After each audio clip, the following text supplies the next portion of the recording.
Excuse me. Howdy, y'all. Welcome back. Today we are back again to play Will a Wonderful World. I'm sorry I didn't stream yesterday. I was invited to go somewhere out with my sibling and their friends. So I went out with them and I ended up coming back late. So I didn't want to stream last night.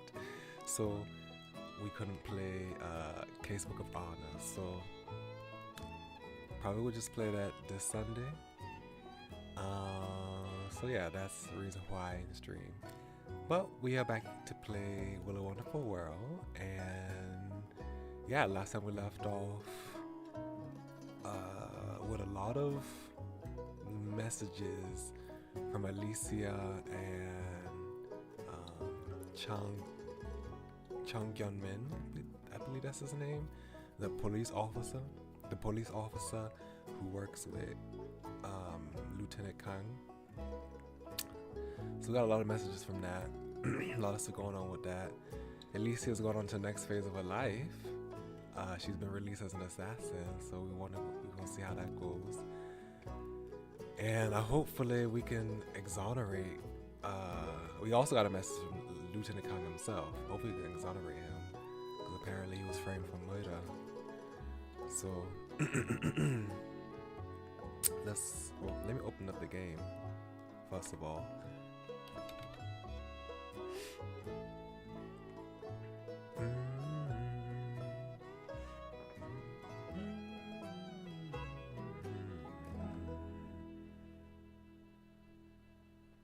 Okay. Here we go. Ooh. Excuse me? Okay.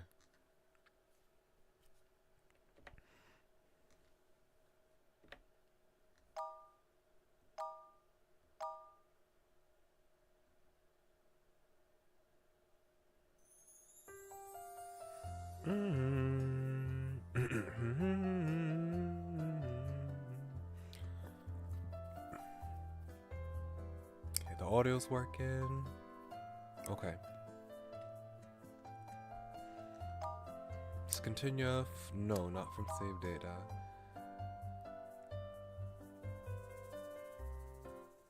This. Yes. Do do do do. So Alicia and Li Wen. It's been a while since we done seen Li Wen. So let's see. The cafe across the street. I opened my eyes. I saw a white ceiling. I saw white walls. I saw white blankets and beds. Oh yeah. She was hospitalized, wasn't she? Last time we saw her. And I could smell the strong odor of detergent. She got cancer. But we made it so that the diagnosis went to what's his name? The art teacher. I can't remember his name right now. How did I end up in a hospital? It was very late. There was no one in the hallway. I found the nurse station and asked my record. It said I had gastritis. I never knew gastritis could make someone pass out. The nurse told me that I was mostly fine. I just need to take my medication for a couple more days. But it was already too late to be discharged today, so I have to wait until tomorrow. She also mentioned that it was a middle-aged man who had brought me in. A middle-aged man? Could it be him? Probably not. There were plenty of middle-aged men out there. Since I was mostly fine, I decided to go home anyway. I couldn't stand the sight of a hospital for one more minute. I had too many bad memories of being in a hospital. How can you just leave after they say you can't be discharged? Is that allowed? A young man was standing in the hospital entrance looking down at the ground. Maybe he was feeling down because a family member had been sick too. I walked towards the subway station. At the last crossing, the lights had turned from green to red. I saw two people sitting next to the window in the coffee house across the street. Two very familiar people, Miss Yang and him. I stepped forward without even realizing it. I'd forgotten about the red light. Oh my gosh. A truck charged directly at me from the side. Its headlights had blinded me. My entire body was swallowed by the light. The truck didn't stop after hitting me. I had been left lying in the street when someone found me. It happened to be the same young man who had been standing in front of the hospital earlier. I was brought back to the hospital, but this time, I wasn't mostly fine. I probably wouldn't survive the night. I realized that I had so many regrets. Why couldn't I tell him how I truly felt? Why would I always have to be torn apart from the most important people in my life? Li Wen.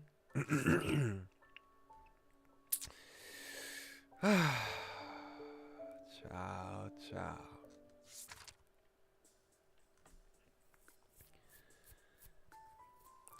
9 a.m. It was the least busy hour of the day in the coffee shop. I was wiping the glass carefully with a cleaning cloth. Mama, who loved and happily shared his feminine side. Oh, she came back to him. That's so nice. That man that saved her that one time. Oh, that's so nice. Who loved and happily shared his feminine side was sitting next to the bar and producing a women's fashion magazine while occasionally letting out a yawn. There was also a customer in a strange hat that had been here since we opened this morning. He pulled out an eighth cigarette from the ashtray, put down an adult magazine, which I bought with him, left his booth, and went to the guest restroom. There was no one else in the shop but the three of us. I left Ray half a month ago. I didn't know where else to go, so I came back to Maple House. We still have the same decorations, but not the same people. Raj had gone back to India. Hang had become a legal resident and got married. On my first day, I told Mama everything about being auctioned off and abused. But I left out everything related to Ray. Mama was crying so hard his entire face was wet. He hugged me so tight and told me of course I could come back and that I could stay here for as long as I wanted to. I tried to go back to our normal life. I wanted to save up a little more money so I could bring Carlos over to come live with me. Oh, nice. A middle-aged man with a thick beard had just walked in. I was carrying a glass pitcher of water when I accidentally bumped into him at the door. Water spilled everywhere. I caught the pitcher 20 centimeters off the ground before it got smashed into pieces. He was carrying an umbrella with a long handle. It was raining heavily outside. My clothes were soaking wet. Water had spilled onto my clothes. The red dragon tattoo on my stomach became vaguely visible through my wet shirt. I apologized and turned around to go back to the room so I could change into another shirt.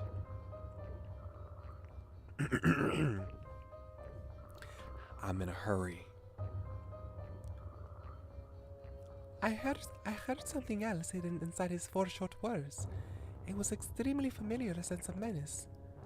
Then I noticed his umbrella out of the corner of my eyes. I didn't expect anything earlier because of the rain, but now I realize his umbrella was completely dry. I ducked down and sprinted to the kitchen. Multiple deafening gunshots erupted behind me. The meticulously painted walls were littered with holes from the shotgun. I dragged Mama into the kitchen. His fake eyelashes had fallen off. There was nothing but a bloody hole. Oh my gosh. Where his left eyeball used to be. He said my blood was spreading all over the kitchen floor. Suddenly, I heard a flush come from the restroom outside and nothing else. He was so confident that he wouldn't even bother to come make sure that we were dead. The bearded man must be coming after me. He couldn't be here for any other reason but revenge. I had made a mistake. I should not have gone back. I should not have expected to lead a normal life. My mind was becoming cloudy.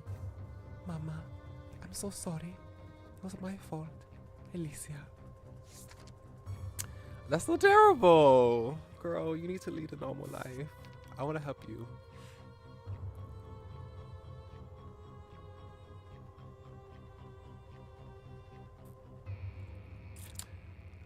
What happens if we put everything on this side?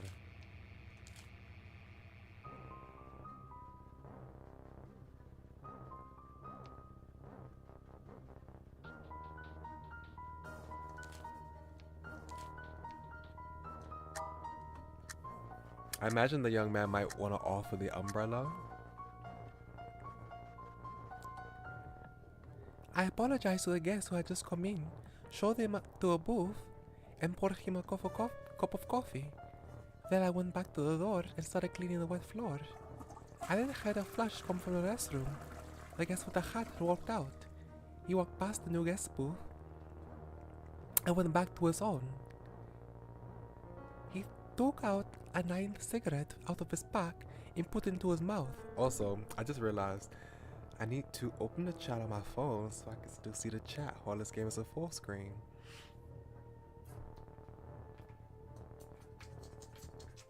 So hold on.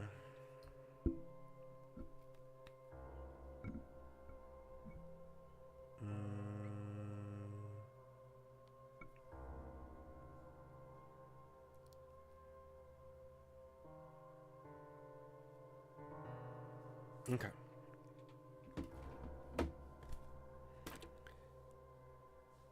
Then, I noticed a flame pop near the end of a cigarette. I walked over the carafe, leaned over, and filled his mug. I whispered to his ear, "Excuse me, but this is a non-smoking establishment." If he were a fellow hitman, he would have understood. The guest with the hat heard my words, nodded gently, and put the cigarette back into the pack. The menace that had been brewing in the air suddenly dissipated. It wasn't a regular cigarette. There were probably some elaborate mechanisms inside. I myself had never used gadgets that were too complicated. I did sometimes hear that some fellow workers in my field would often use some unusual murder weapon that I had never heard of. He probably wasn't here for me, but if he had insisted upon messing up the shop, my dagger under the skirt would have stopped him. The bearded man put down some cash on the table and left. Soon, the guest with the hat gathered a cigarette pack and adult magazine and gave me a nod and left too. I soon noticed that I was being followed for the next few days. There was more than one tail on me, and none of them was just some random slob. I couldn't tell if it had anything to do with the guests from that day. I asked Mama for some time off, and decided to stay out of sight alone for a while. At the very least, I could not bring Mama into this. I was drenched in sweat because of the nightmares. Well, now that my clothes were already wet, I decided to just go home in the rain. I walked into the heavy rain. I walked towards the subway station. The last crossing, the lights had just turned from green to red. I saw two people sitting next to the window in the coffee house across the street. Two very familiar people, Miss Yang and him. I stepped forward without even realizing it. I'd forgotten about the red light. Excuse me. A truck charged directly at me from the side. Its headlights had blinded me. My entire body was swallowed by the light. The truck didn't stop after hitting me. Oh, girl, you still get hit? I lay there in the street. The rain was so heavy that everything around me seemed blurry. I could feel the warmth of my body washing away with the rain. I was getting colder and colder. I was freezing. I struggled and took the phone out of my pocket and opened the recording app. This time, no matter what, I had to tell him how I felt. "Mr. Wen, I think I'm dying. It hurts really bad. I want to tell you something. The day of the exhibition was actually my birthday. I haven't celebrated my birthday for years, so thank you for the ticket. I really wish that I could go see the rainbow in the mountains with you. It must be beautiful. Too bad. I probably can't make it anymore. I want to leave you everything I have. at my apartment. There are still many boxes of chocolate milk left. Don't let them go bad, please. I really liked your sketch. I was only kidding last time. And the phone fell out of my hand. And I kept recording the sound of the rainfall. Oof. That's so sad. Okay.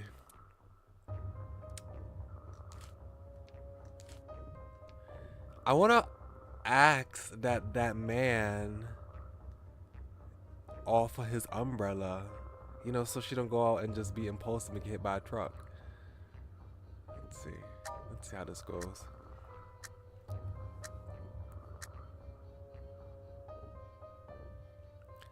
What did I spill into my clothes? The black dragon tattoo on my stomach became vaguely visible under my wet shirt. I apologized and went and changed to another shirt in the back room. When I came back, both the bearded man and the guest with the hat had left. I soon noticed I was being followed for the next few days. There was more than one tail on me, and none of them was just some random slob. It couldn't be for any other reason but revenge. I asked Mama for some time off and decided to stay out of sight for a while. At the very least, I could not bring Mama into this.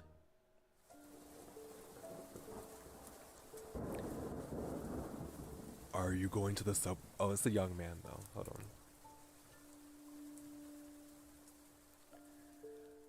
Are you going to the subway station? I nodded. Let me walk you there. I've got an umbrella. He showed me the umbrella in his hand and squeezed out an unnatural smile. We stood on the platform, silently waiting for the last train of the day. Good, this is what I wanted to happen. Another young couple was there too. The headlights of the train lit up the tunnel. I was looking at the train and didn't notice what was happening behind me. When I heard the young couple scream, the young man who had walked me here had already laid down on the rails? Excuse me? Did he just commit suicide? The train kept running as if he wasn't there. I only heard a muffled noise, drowned out by the wind. Oh my gosh. Okay, well that was terrible. Okay.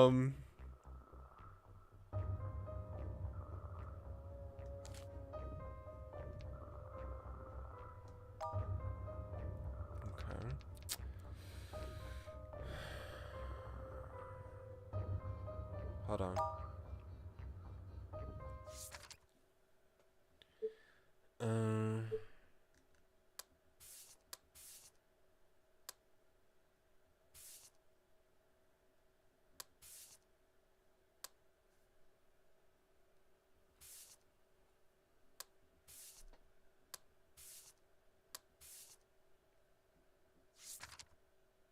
Let me see.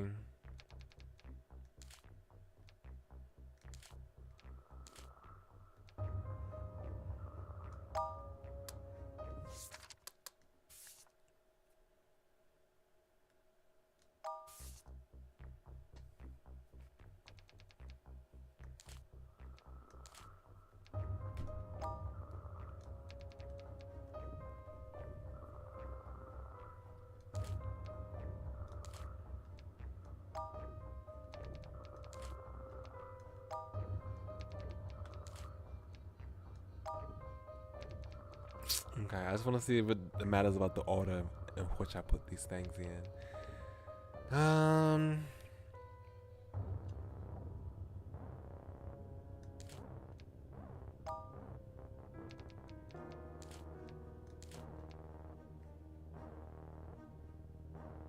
Let's see, what have I done for you already? Let me see. Clothes were wet. Nothing. Carrying an umbrella. Okay. Let's see.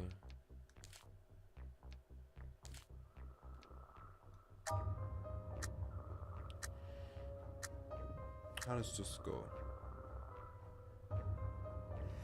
I apologized to the guests who had just come in, showed them to a booth, and poured them a cup of coffee. Then I went back to the door and started cleaning up the wet floor. I had a flush come out the restroom. The guest with the hat walked out. He walked past the new guest booth and went back to his own. He took a ninth cigarette out of his pack and put it into his mouth.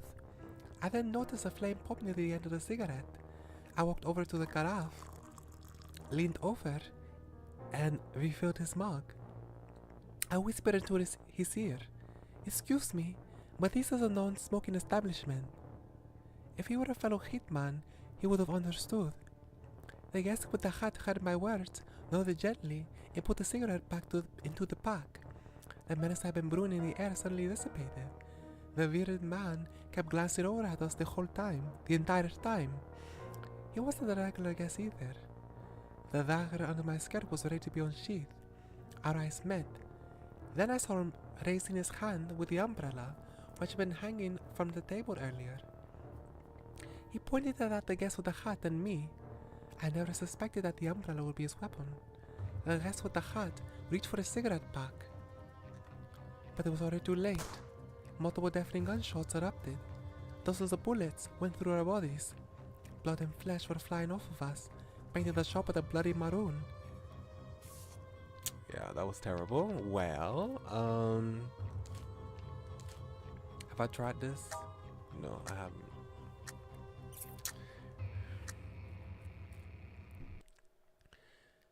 I went back to the room and hid under a blanket. Even with my eyes closed, the detergent smell still kept reminding me of where I was. I couldn't escape those memories. In my earliest memories, my father was the only person that I could picture in my mind. He was a great painter, because every painting of his was great. As far as I could remember, we always lived in a big house. It was so big that sometimes I couldn't even find my father. When I was in elementary school, we had moved into an apartment. Father and I would often play with each other in the evening by throwing pillows. When I was in middle school, we had moved into a single-room studio.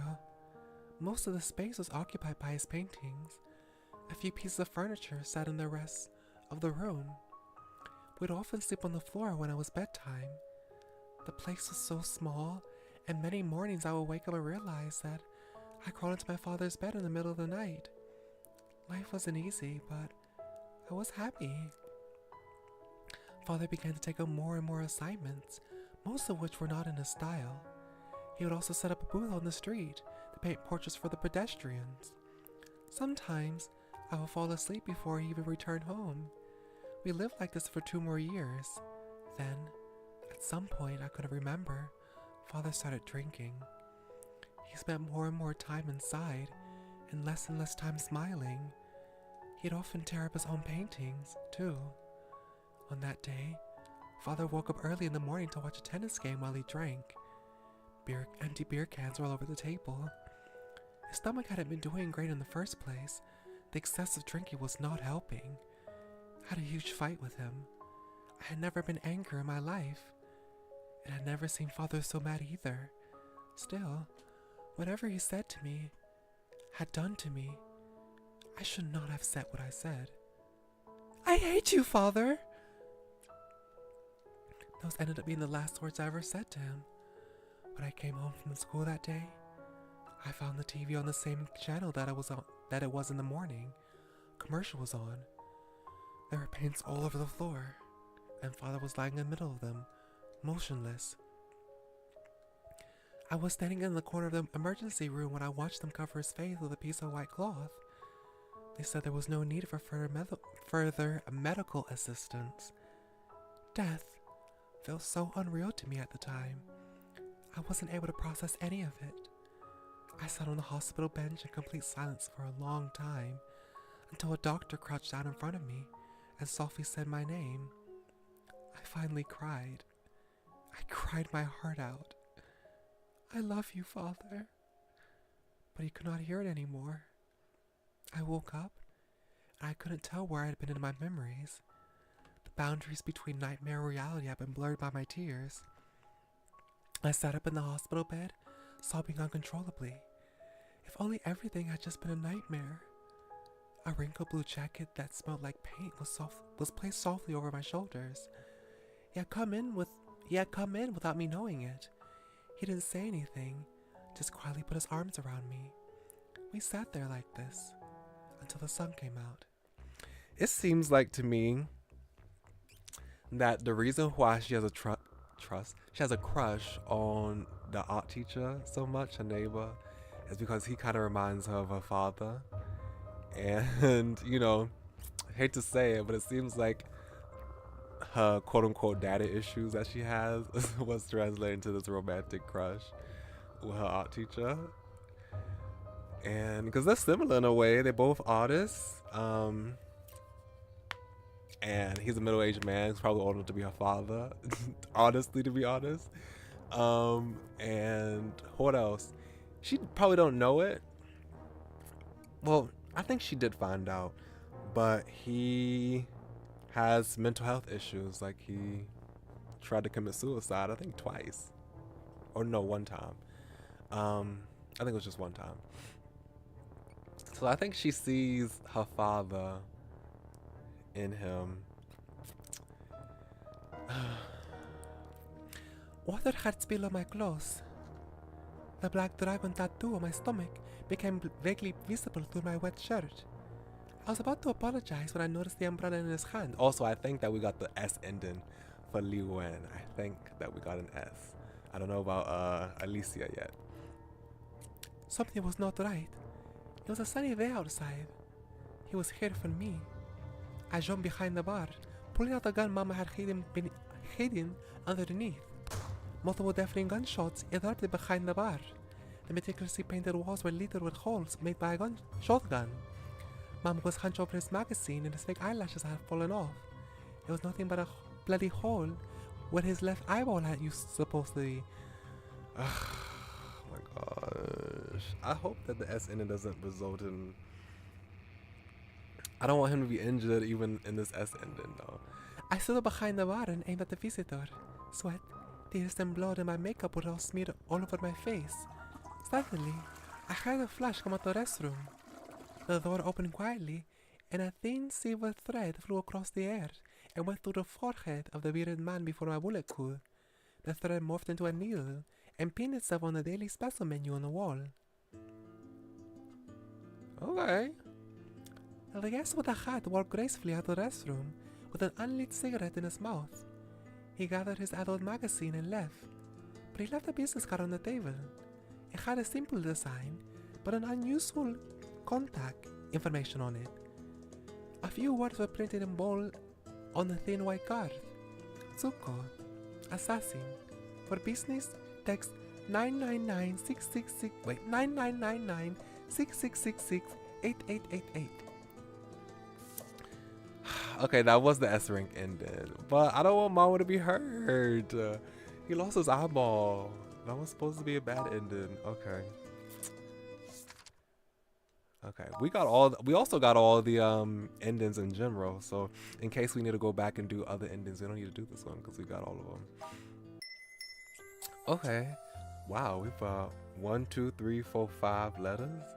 Goodness gracious. Okay, one from Alicia. Someone new that we haven't met before. That's exciting. Another one from Li Wen.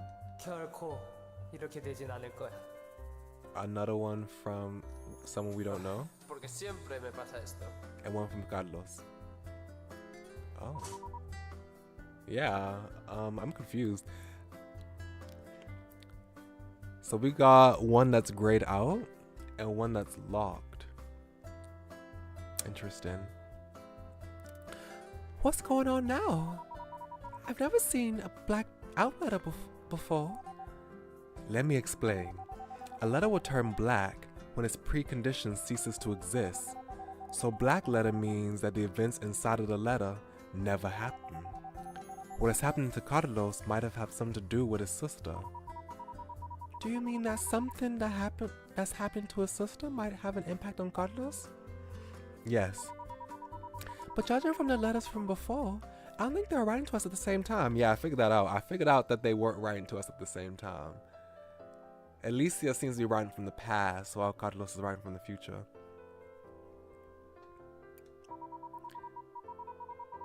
Okay, so she's 9 years older than him. Okay. I was wondering about the time gap between them. I don't know if they said that earlier.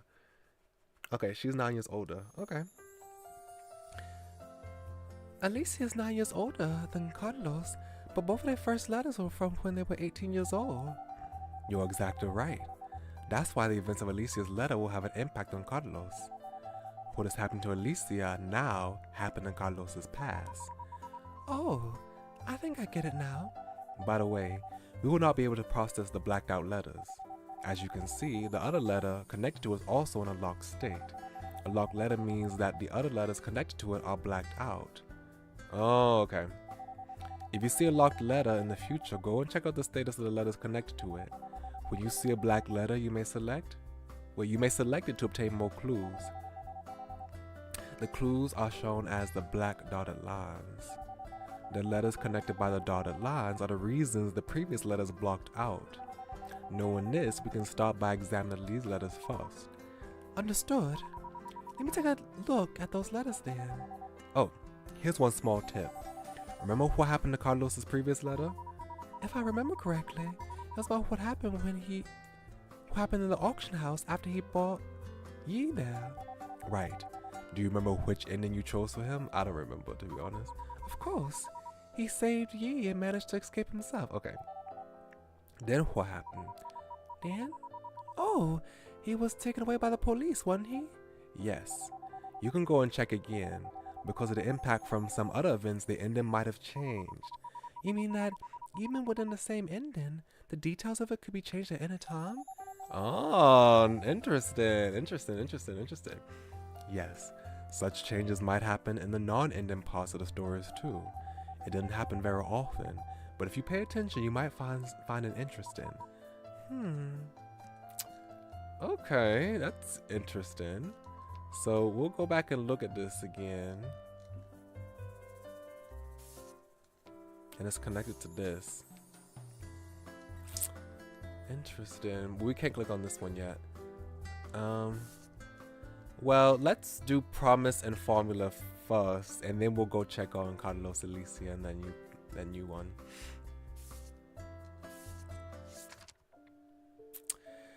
Okay, well, she looks like a librarian. Oh, is this Miss Yang? This might be Miss Yang. Okay. This will be the law simulation exam I would be in charge of this year. And Gaokao, the real one, will be coming up next for my students. I unintentionally let out a sigh upon realizing this. The most stressful time of being a head teacher was the senior year. Time was always tight and the job was difficult. To make things worse, I still had to watch over these pubescent and rebellious teenagers. Some of them might be over 18, but mentally they are still just kids. Back in my school days, I had only heard about so-called young love, and I had barely seen any student couples. Nowadays, student couples weren't even something worth mentioning. Love triangles, gay relationships, student-teacher relationships, all kinds of stuff can happen nowadays. Oh my gosh, girl. I love the way she says it. Love triangles, gay relationships, oh my. Student-teacher relationships, all kinds of stuff can happen nowadays. The only thing I'm concerned about that I share her concern with is about student-teacher relationships. I am concerned about that. Well, I suppose I was already too old to understand kids these days. All I could wish for right now was for them to graduate as planned and to leave me a decent graduation rate. I need to go and take a good vacation after the exam. The exams have been handed out and everyone was ready to begin. The bell rang. I walked around the classroom and sat back in the chair next to the lectern. I had been having trouble standing for too long these days. Maybe I've been too tired, or it was just a natural part of getting older. The room felt stuffy. The cicadas outside the windows were very noisy. I looked outside the window and lost my thoughts. Somebody coughed loudly. My mind was pulled back. Li Wen looked a little nervous and her eyes were drifting all over the place. Very few students ever realized how good the view was from up here. I didn't go towards her directly. Instead, I walked out of the classroom and circled behind through the door in the back of the classroom. I realized she was copying Jimmy's answers. Holy man, no! You can't be a cheater! I left a note. I told Lee when to come and meet me in the tutoring room after school. I intended to talk to her about cheating. I had no intention of reporting it to the school. Okay, at least she gets a grace. That's nice. I had been teaching her since freshman year of middle school. She had been through a lot, and I had always looked out for her. While her grades were never the best, her character was beyond reproach. She was not that kind of student. She hadn't arrived yet. I stood in front of the window, watching the clouds gathering over the track field. It might rain tonight. I remember the last time I'd seen W. It had also been raining that evening. He asked me to meet him in the coffee shop. He told me he had gotten cancer, might not have much longer to live. He decided to resign from school and leave Beijing, maybe even the country, at least for a while. Why make such a drastic change like that, though? She's gonna be heartbroken when she hears that you leave. He asked me to keep it a secret, and if possible, to take care of all the relevant matters when he was gone. I didn't know what else to say, so I just asked him what he was going to do. I also contacted a doctor I knew and asked him if there were any other feasible treatment plans. Later, he told me he had other things to take care of and said goodbye. I watched quietly as he walked away. As soon as he walked out of the coffee shop, I buried my head under the table and cried. Aww. I'd always been so self-righteous and self-centered. I wanted to think of and do everything for him. Yet I never thought about it or asked him what he would have wanted me to do. That must be why I had to watch him leave, over and over again. They were childhood friends. Oh. When we had been kids, our families lived next to each other. We had known each other for as long as I could remember. He was always playing alone in the kindergarten. He was never bullied or isolated or anything like that. He was just too smart and too different compared to the other kids of his age. We had gone to the same elementary school, same high school, and same college.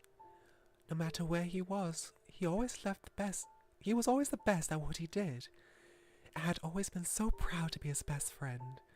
We'd always call each other by just one letter as a nickname. He was W, I was Y.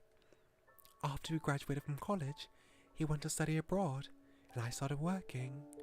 I really wanted to go with him, but I didn't feel we were close enough to broach this idea, so we parted ways. And so, we began to lose touch once more. We began to lose touch once he met his girlfriend abroad. It was many years later when we finally met again. He lost his fiancée and his spirit had gone with her. His life had become a mess. I nervously suggested he come teach at my school. When he finally agreed to come, I was so happy. Something blossomed again in my heart. However, nothing more happened between us. We could be childhood friends who could talk about almost anything with each other, but we could never become more than friends. I never had the courage to tell him how I truly felt, or how I always felt. Okay, so now we got two people in love with him. Miss Yang and his student Li Wen. I was afraid that if I ever did, it would cost us our current relationship. I just wanted to stay beside him, talk with him, and laugh with him. Years had gone by. A 3-word spell that had hidden inside my heart kept getting deeper, buried deeper and deeper. But it had never lost its power. It was just getting harder and harder for me to speak those words out loud. I felt myself slowly turning into an utter fool. I couldn't help myself. Li Wen had finally come. I didn't ask her the reason for cheating. I just told her to come to the group study session. No matter why she cheated, the study session could only help. But I suddenly realized I was being my usual self again. I was making decisions for her without asking her about it. I could have simply asked her to tell me why she had cheated. I suppose I couldn't change myself, right?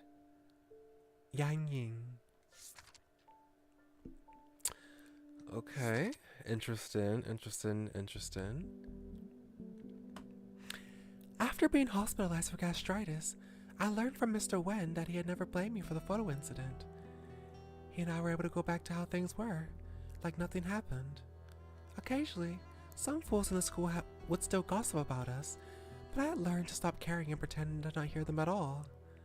As Gao Kao kept getting closer and closer, everyone, including those gossiping idiots, had to focus on the exam. Even my life had turned into a constant migration between the classroom and home. I barely went to the tennis court anymore. Before we knew it, it was the final simulation exam was upon us. A sense of anxiety filled the entire school. Rumor had it if anybody screwed up on the simulation exam, he or she would be. I'm sorry, y'all, but I'm hearing my sibling in the room next door to me laughing so hard. I'm like, what is going on in that room? Okay, anyway. Rumor had it that if anybody screwed up in the simulation exam, he or she would be required to stay in school for an intensive study session until 2 days before Gao Gao. It was lunch break. Everyone was sitting on their own seats, trying to study for one last time. My phone suddenly buzzed. A text from Jing. Oh, okay. So I'm guessing these two letters, like Li Wen's letter and Yang Yin's letters, happened at the same time. This is probably before she started cheating. Before she cheated on the exam. Breaking news! Mr. Wen resigned last week! Sob. I couldn't believe my eyes. I turned around to look at her. She made a sad face. How could it be? The art class had been cancelled for the last 2 weeks. I'd also been hitting the books, so I didn't realize that I indeed hadn't seen him for a while, until just now. When I went to my balcony, the lights had always been off in his apartment. I thought he'd simply been going to bed early. The exam began in the afternoon. I looked at the paper in my hands, but all I could see was random gibberish that was jumping all over the place. Oh, okay, so she cheated because she couldn't focus, thinking about Mr. Wen and what she's gonna do. All I could think about was Mr. Wen's resignation. Jimmy was really going at it. Half of his paper were hanging off of the side of his desk. A thought that never occurred to me appeared in my head. Should I just copy it? I never cheated in my entire life. But if I didn't, I don't have to stay in detention for extra study sessions after school. I didn't want to stay. I just wanted to go back home as soon as I could. I took a peek at Mrs. Yang. She seemed to be lost in her own thoughts. I made up my mind and decided to copy Jimmy's answers. I never knew that Jimmy was a genius. No one ever paid much attention to him. Oh, poor Jimmy. I still want Li Wen and Jimmy to get together. I still want that to happen. I kind of want them to get together. I was writing down all my answers when I felt a towel on my shoulder. Oh no, I had been caught. A note had been left on my desk asking me to go to the tutoring room after school. After school, Miss Yang met me in the tutoring room. She said nothing about the cheating. She only asked me to stay for study sessions. That's exactly the reason why she did cheat. She didn't even want to do the study sessions to begin with. During the session, I kept staring at my phone, hoping that he would respond to my messages. Nothing. It was 11 p.m. when I got home. I knocked on his door softly. No response. I went to check on his balcony. The lights were still off. I sat on the floor with my back against the door, thinking that I would be able to hear him if he came back in the middle of the night. Girl, she is obsessed. 1 a.m.? You stayed up all night? 2 a.m. Began to rain outside the window. 3 a.m. Gosh. 4 a.m. It was almost morning. What should I do if I still couldn't find him tomorrow? I suddenly had a bad feeling. Would I never be able to see him again? Li Wen. Oof, girl.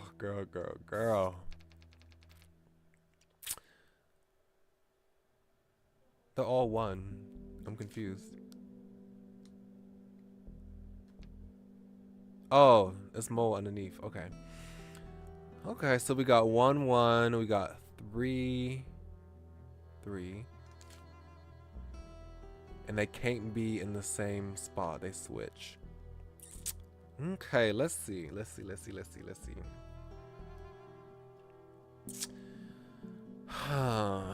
Okay.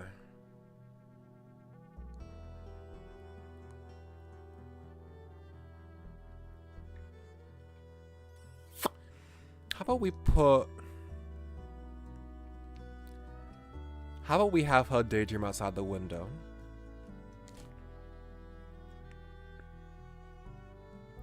And have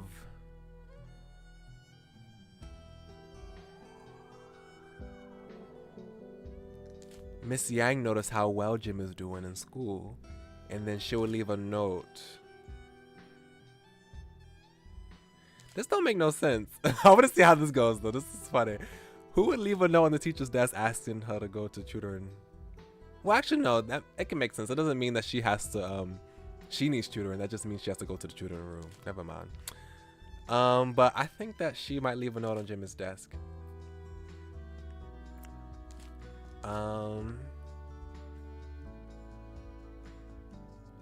But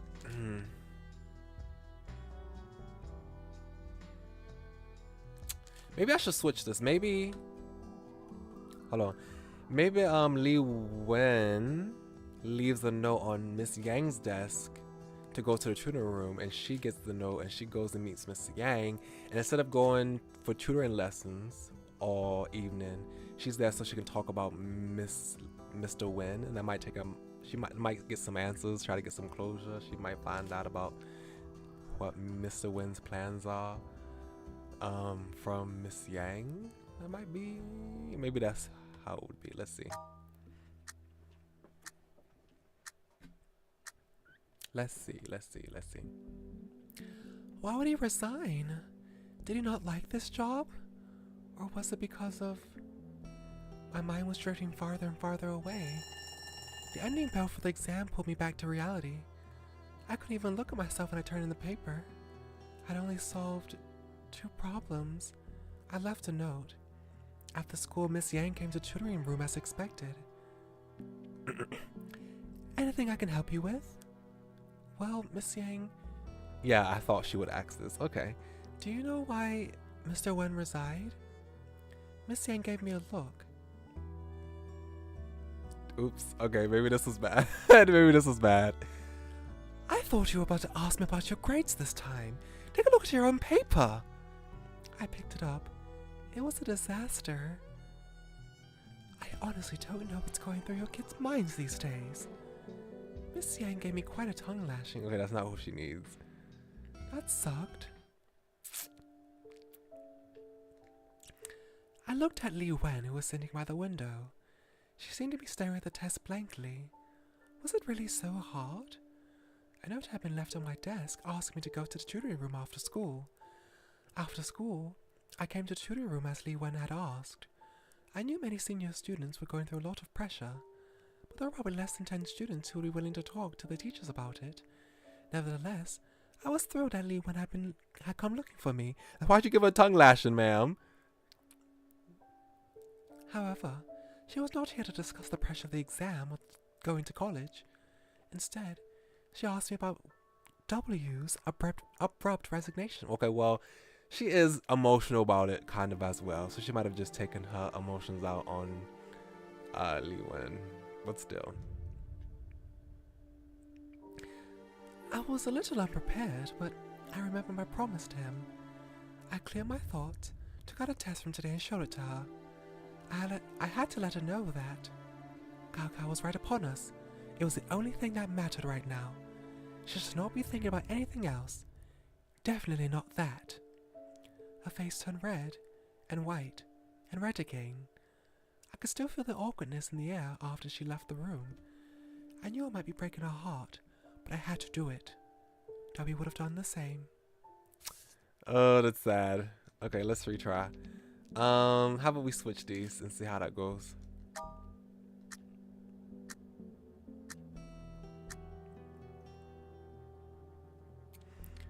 Okay.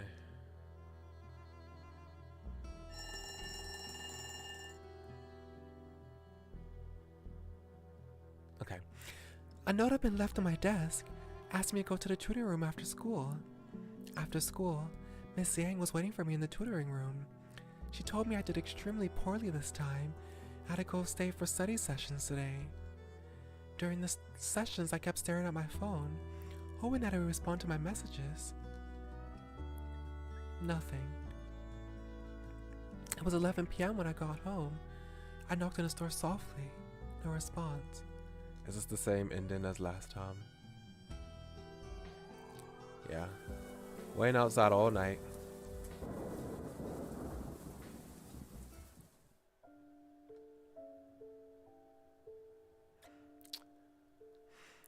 I left a note. I asked Li Wen to come and meet me at the tutoring room after school. She did unusually poorly today, almost dropping to the bottom of the class. It was very unusual. Li Wen had been through a lot with her own family. The Scout Cow was almost upon us. As a head teacher, I decided to give her some tough love. However, no matter how hard I scolded her, she was barely paying attention. Other than the occasional yes and she didn't look like he was listening at all. Not mentioning self-reflecting. I suppose I shouldn't go overboard either. I figured I should say what I wanted to say, so I sent her back. I figured I had said what I wanted to say, so I sent her back to a group study session. I shouldn't wind her up too tight. Okay, that was better than last time, but it's just still bad. Okay. How about we...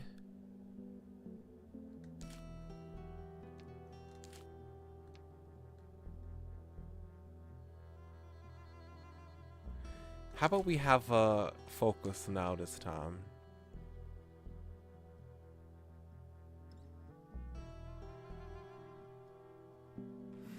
And if she focuses, she might not cheat, right?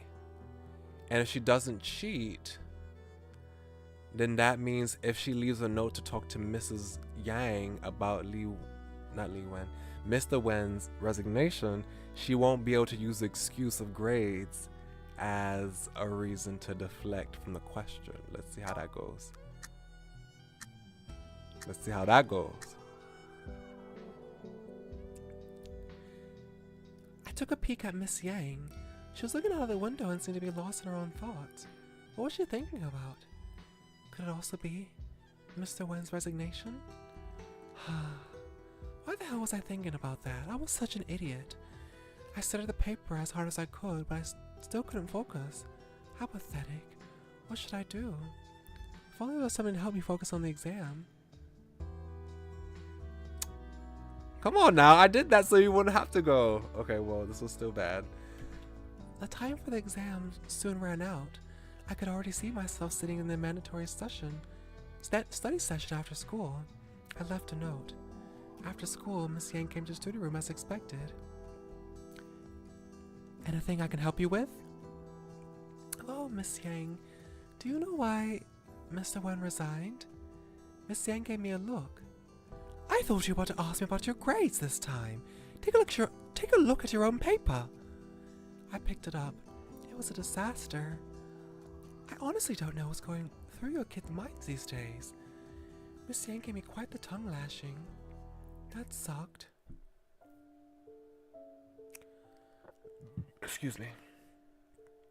Just when my mind came back from wandering, the bell signaling the end of the exam had just rung. Everything had gone well. A note had been left on my desk, asking me to go to the tutor room after school. Excuse me.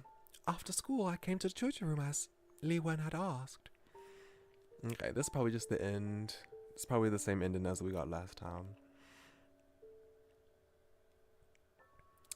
Yeah, it is.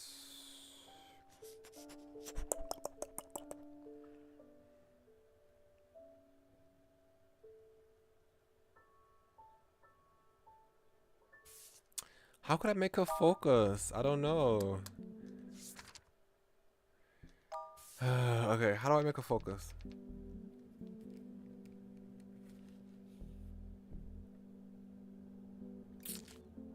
How about we do this?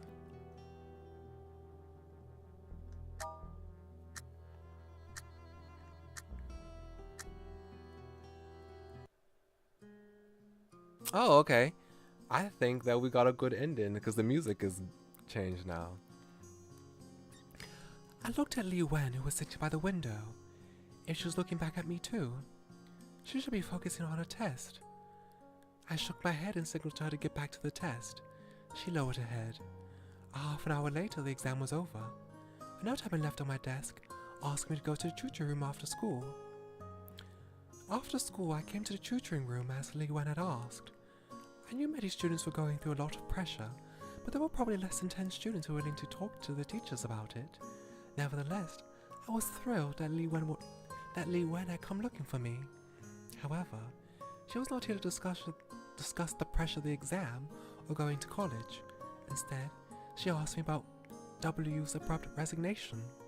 I was a little unprepared. I still remember my promise to him.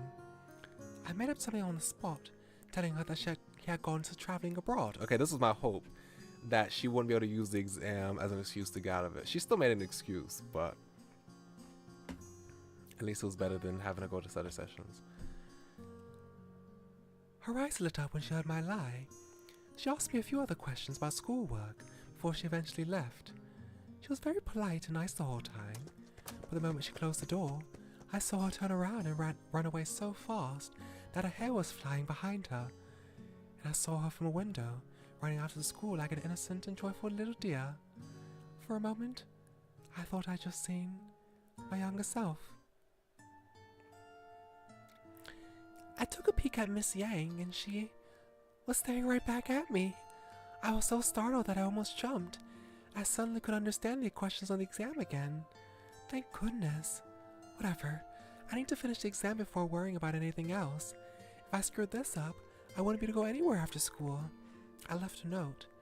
After school, Mrs. Yang came to the tutor room as I expected. Anything I can help you with? Well, Miss Yang, do you know why Mr. Ren resigned? Miss Yang gave me a look. Oh, him. He said he wanted to go and travel abroad for a little while. He said he'll come back in a month. Ooh, a month? That's quite a short distance. I mean, a short time frame. If you don't come back in a month, that's gonna raise some issues. That's gonna raise some questions. He went traveling abroad? For a month? Gaokao will be over by then. I was still hoping I could ask him for advice on what colleges to apply to. Although, as long as I could still see him, he'll be okay. Meanwhile, I need to work hard for the one last exam. Nice. We got rank S for both. Yay. And we got more letters. Okay, let's look at Miss Yang. Oh, she's really pretty. She's so nice. Math teacher at Yangnan High School. Confident. Wen Zhao Ren. Zhao. It's Zhao Ren. Wen Zhao Ren. Okay, let me hear your voice again. Nice. Okay, we got more letters. He just got one letter. 3 years after school. Wow. Okay, we got a time skip. Okay, we'll check that out. We'll check that out before we do this thing right here. I'm curious to see how this goes. But I have to use the restroom right quick, so I'll be right back. Be right back, y'all.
Okay, I'm back from the commode, and I want to see something right quick. Jimmy is 23. This is how many years? 5 years after he graduates from college, right? Okay, so this won't be. What? I didn't realize this. Wait, his favorite game is What a Wonderful World. Is he in that game though? That's kind of meta. Is he in this? Is he in the game? That's crazy. How's his favorite game the game that we're playing right now that he's in? Okay, but anyway, so this won't be the same time frame as Jimmy is in right now. Okay, this is only 3 years after, so she's like 21 years old now. Did she ever see him again? Did she find out that he died? 3 years had gone by since I graduated from high school. College wasn't what I expected it to be. In my imagination, college was supposed to be a place where ambitious and hopeful young people could better themselves. Let me reread that. In my imagination, college was supposed to be a place where ambitious and hopeful young people could better themselves before they enter the real world. In reality, it was more like an amusement park. Most people never thought about their future. The professors barely cared whether anybody was even listening to their lectures. Rather than teaching the students, they usually cared more about how much funding they could get for their own private projects. Even the library didn't have many good books. Instead, it was more of a hotspot for young couples to go make out. I no longer even went to campus anymore. Oh no, girl. I might as well not even study at home. My friends were all super cool. Every few days, they would host a party at my place. We did karaoke, cooked hot pot, and called for fried chicken deliveries. My room was always full of cigarettes and beer. Uh-oh, girl. Oh no, girl. A life like this made me lose the concept of time. It also helped me alleviating my feelings of loneliness. I lay down on my couch and slowly fell asleep. These days, I've been sleeping on my couch more often than my bed. Mr. Wen walked up to the couch and gently took my hand. Oh, I opened my eyes. Is she living with Mr. Wen? Wait, I'm so confused. Is this a dream? This must be a dream. This must be a dream. I didn't go to campus today either. Okay, yeah, that must be a dream. There will be no way he would do that. After graduating from high school, I never saw Mr. Wen again. I would often imagine that he would suddenly appear by my side, just like the day of the art exhibition. He would even show up in my dreams sometimes, but he never did show up for real. Every time I asked Mr. Yang about him, she would always stop herself before saying a word. I stopped asking after a while. I knew I would probably never know where Mr. Wen was, but I hoped he was doing great. Because the earlier summer that we spent together would always be the best season of my life. Lee Wen. Oh, Lee Wen! Oh, Lee Wen! I feel so sorry for you, girl. Oops, I didn't mean to do that. Aww.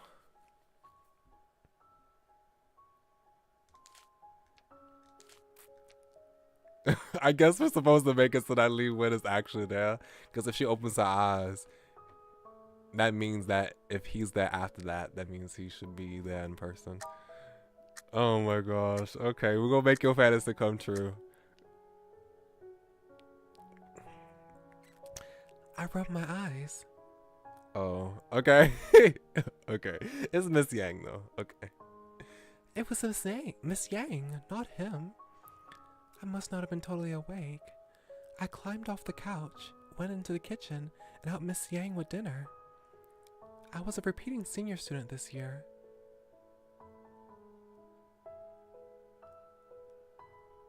Did we just change? Wait a second.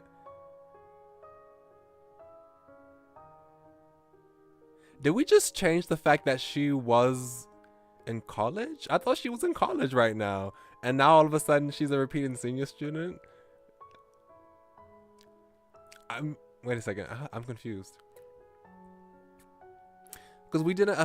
Because she said she was in college at the beginning of the letter. So how can that affect that she? How could my changing what happened after that affect what happened the established setting before the letter? I'm confused by that. Because of a stomachache, I had to miss one of the exams during Gaokao. I was going to give up on college altogether, but Miss Yang spent a long time convincing me to give another try. Concerned about me being alone again, Miss Yang had moved in next door to help take care of me. She was living in the apartment that Mr. Wen used to live in. After Gaokao, Mr. Wen had vanished from my life entirely. I would often imagine that if I started to give up on myself, maybe he would come back into my life to stop me from ruining my life. Girl, no, you can't do that. I would be willing to wait for 1 year, 2 years, 3 years, even longer, as long as he would come back. I've been thinking about this so much that I even dreamt about it all the time. In the end, he was probably just a passerby in my life.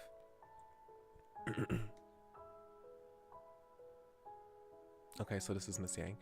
Look, there's a tennis match. Miss Yang put the remote down. It was a 40-gate open. One of the finalists was a Chinese player. Father used to like him a lot. He would always watch his matches. Not only was he a tennis genius, he was also incredibly popular on the internet.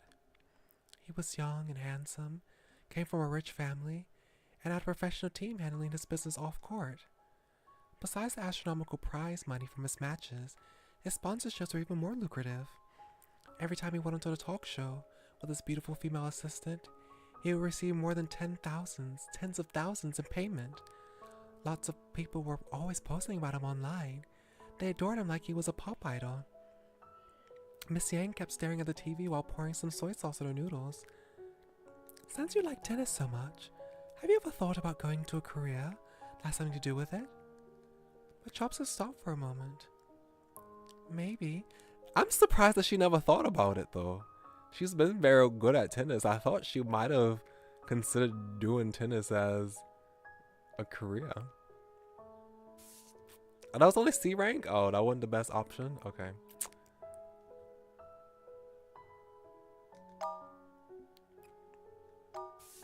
Okay. How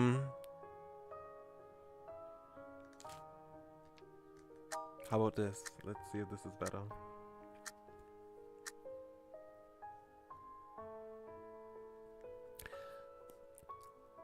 I climbed off the couch and turned on the TV. Oh, okay, is he actually here this time now? I handed Mr. Wen a can of beer and got myself one. The evening news was on. It was about the wedding ceremony of a tennis player that was incredibly popular for a while now. A few days ago, he had just announced that he was retiring from tennis. He also announced that he was getting married to his longtime female assistant who had used to be a tennis player too. I was quite shocked when I saw the name of his fiancée on TV screen. Qin Su-yue. That couldn't be just a coincidence. Ever since I was old enough to remember, I'd never once seen my mother.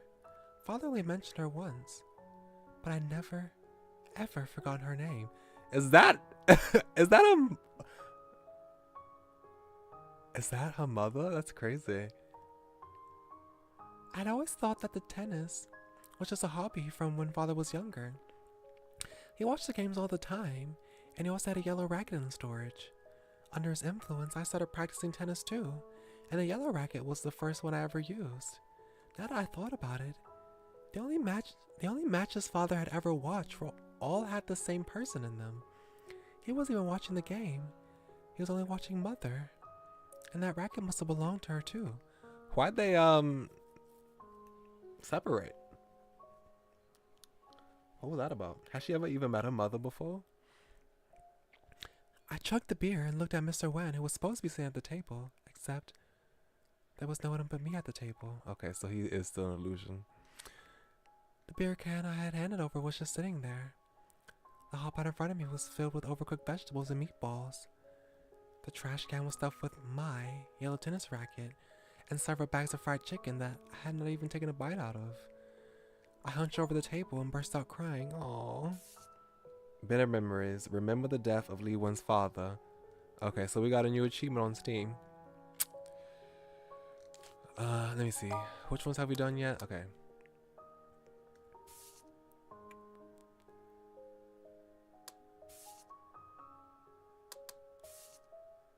Okay.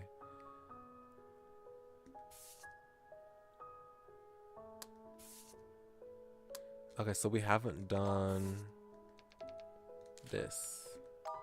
Oh, have we?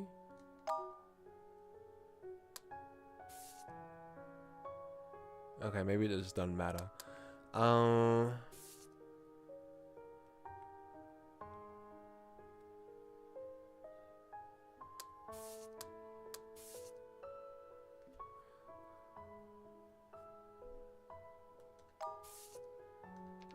How about we do this?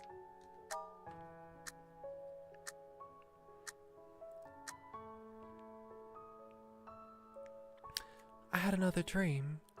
I climbed up on my couch. I changed into my exercise clothes, picked up my racket, and headed out. I was repeating senior this year. Because of a stomachache, I had to miss one of the exams during Gaokao.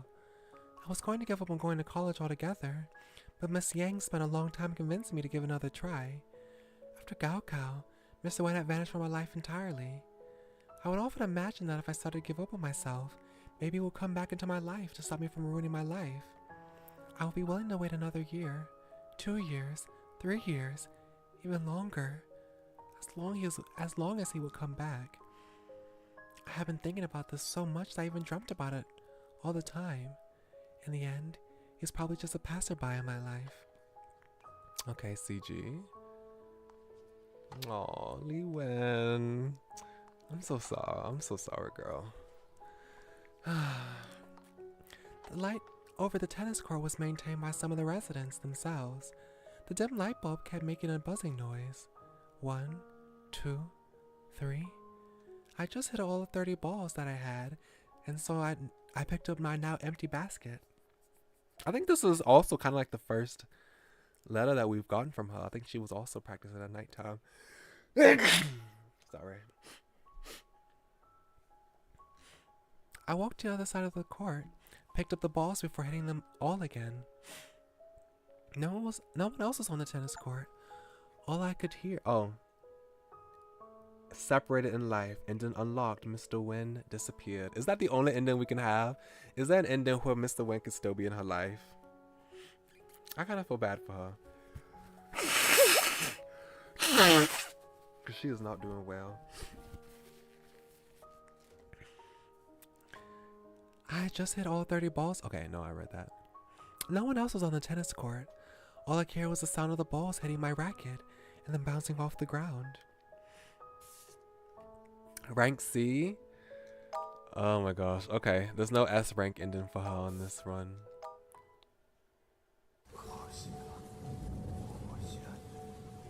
Oh, okay, I guess I have another nightmare. God, why do you keep toying with me? Why can't you just let me go? No, no.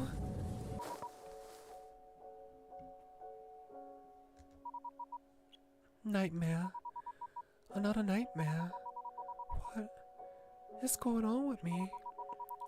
So, I'll go downstairs and get some fresh air. Willie must still be asleep. His door isn't locked.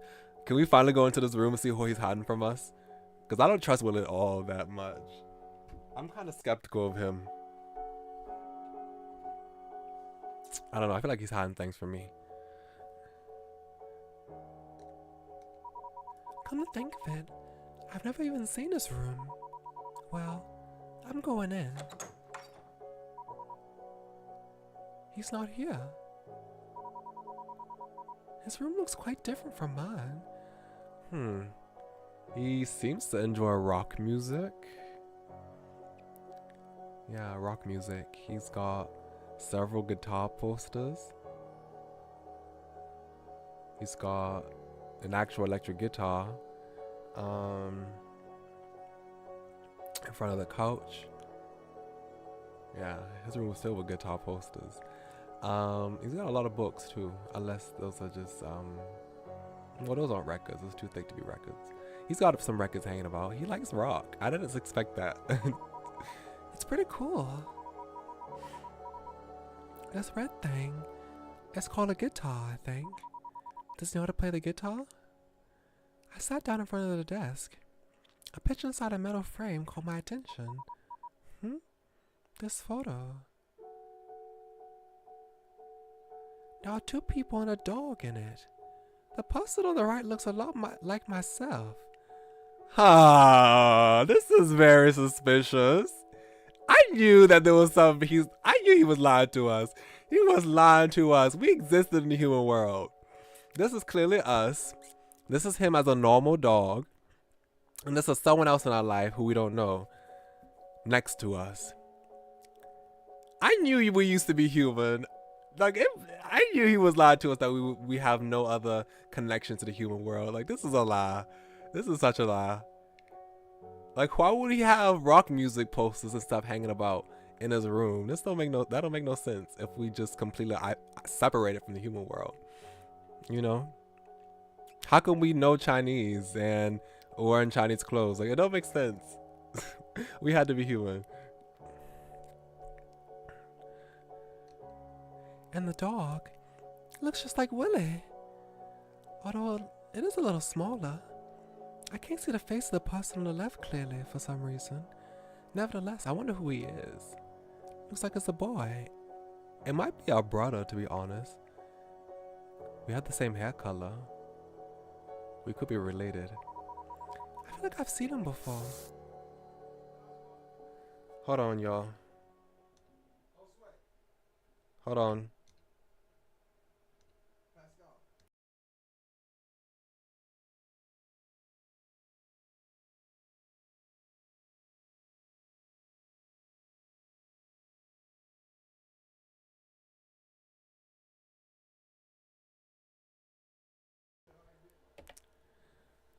Okay.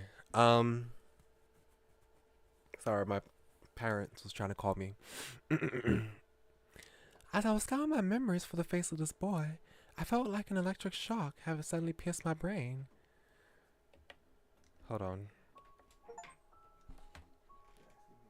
Hold on.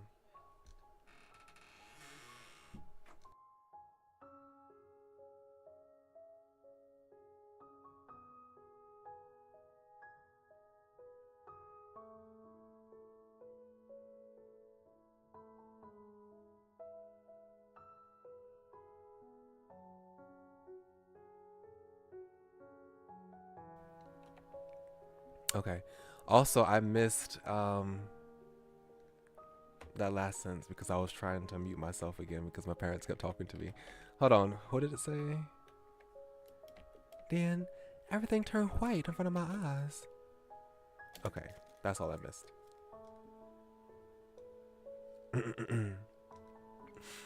Look! Fluffy knows how to count. The die showed 4 and he barked 4 times. Aww. Okay. Guessing this is our brother, right? Whatever voice should I give him? It's just counting. What's so special about that? Fluffy, go get my slippers. Look how small my Fluffy is. You're so lazy that you won't even get your own slippers. Fluffy, go get my snacks. Are you telling the dog to go get your snacks? Do you have a hole in your head? Fine, I'll go get them for you. Here they are. Did you eat some? Who would want to eat your osmanthus cake? I hate that stuff. Then why are there only 4 pieces when there were 5 earlier? It must have been Fluffy. See, there's some incriminating dog hair right there. Don't frame Fluffy. Fluffy wouldn't do it. And you know what I just noticed? I saw you touching your hair just now.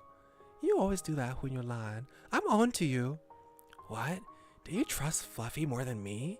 So, I like Fluffy. As long as I have Fluffy, I don't care about you at all. Wow, that's rude. Idiot. Fluffy can't be with you forever. A dog's life is much shorter than ours. I, on the other hand, might actually be by your side until the end. You're lying to me again. Fluffy, you gonna stay by my side forever, right? Who is he? Wake up! Wake up! Why did you fall asleep in my room? Did I fall asleep? What happened to you? Are you not feeling well? Ah! Oh, she's crying. Ah! I don't know why, but I suddenly want to bawl my heart out. I don't want to read those letters anymore.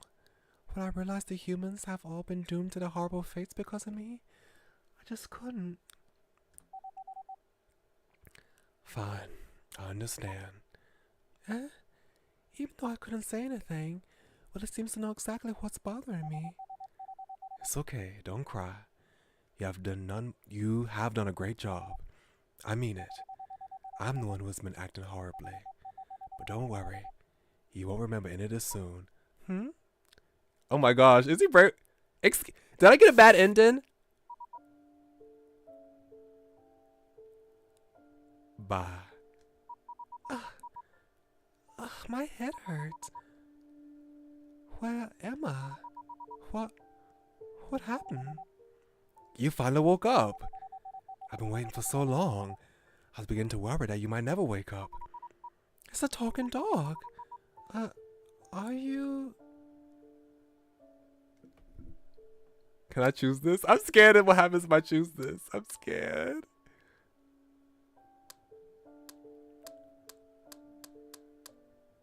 Will you try to brainwash me again? I'm scared. My neighbor dog's Fluffy.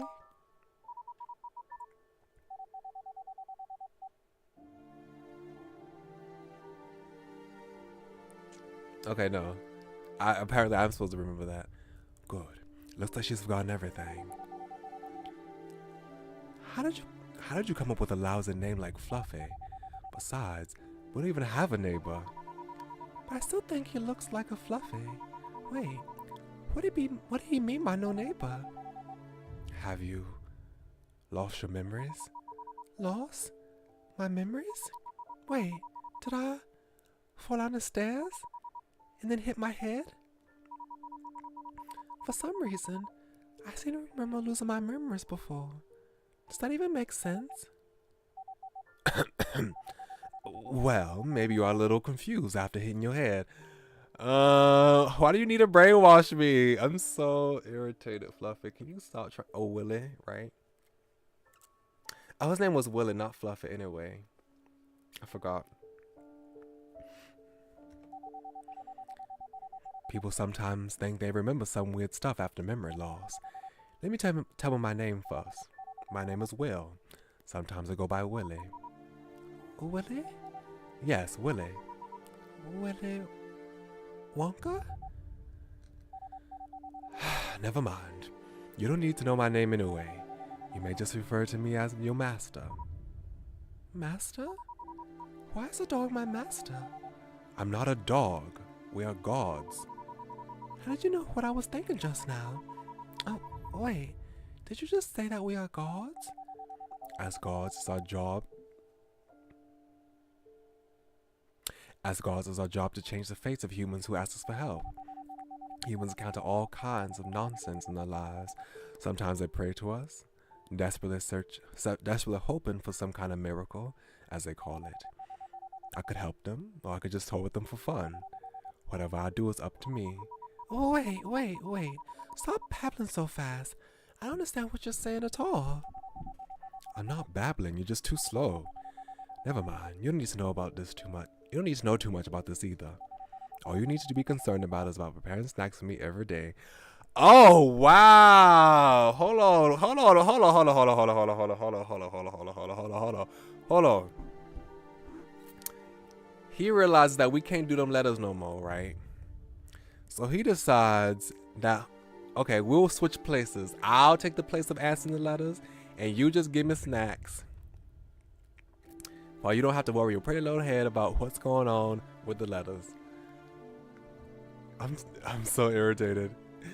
Well, you can't do this. You can't control me like this. The room downstairs next to the staircase is mine. Remember to put the snacks on the desk every time you bring them in. If I'm asleep, unless there's something extremely important, do not wake me up. What do you mean by extremely important? If I forget to make the snack, should I wake you? Well, don't bother me for something like that, obviously. Then again, why would you want to wake me up if there were no snacks? Well, let me think. For instance, if it stops snowing, then you should wake me up. That might never happen, though. Okay, I got it. Well, you just woke up after having spaced out, so you should get some more rest. Just stay in bed today. I need to get to work now. Wait, I still don't know my own name, what my own name is. Why did he leave in such a hurry? I really can't remember much else. How did I lose my memories? Oh well, I'll take over from here. Huh, she's quite compulsive. She has given every letter an S ending. However, are these S endings really the perfect endings? Do the so-called perfect endings even exist in this world? Like here.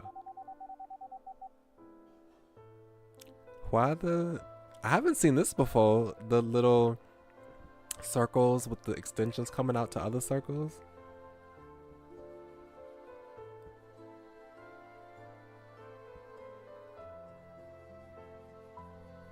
It looks like getting a good grade is a decent ending. However, Lee Wen would never hear from Wen Jiaoren afterwards. Yes, exactly, that's what I'm saying. It's like, is this really an S rank ending? I'm afraid Wen Jiaoren has...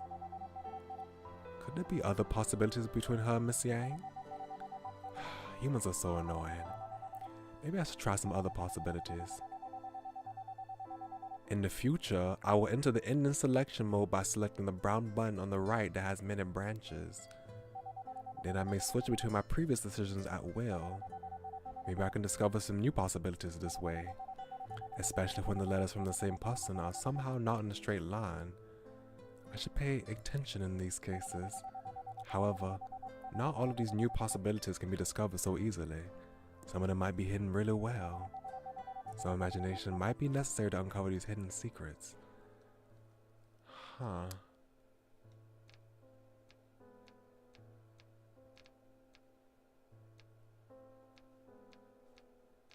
Oh, I see. Oh, I see. I see. Can we try this though? I want to try this first. Oh, wait. We can't. Oh, yeah. It is connected. Okay.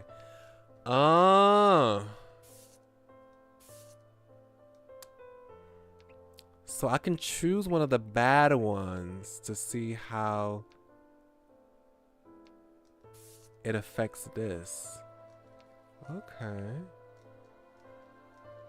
Interesting. I want to get them together though. I still do. I'm pretty sure that would never happen, but I'm still obsessed. Okay, hold on. Let's do this first. Mama didn't have any family in Hong Kong. A few regular customers and I had a funeral service in his name, but not many people showed up. Oh, he died. I'm so irritated. There were some familiar faces though. For instance, Ray. Throughout the service, we kept our distance, pretending not to know each other. People thought Mama died because he had been accidentally caught in a crossfire between some of his customers. They lamented his bad luck. However, I knew the truth about his death. It was because of me. It was all because of me. A half-month later, I began to have nightmares leaving this place I began to consider leaving this place full of nightmares and going back to Mexico. Haas. It was a famous local shopping center with an unusual name, and the prices in the center were even more unusual. I hadn't seen Carlos for so long, and I wanted to bring him something nice, but looking at these fancy man coats,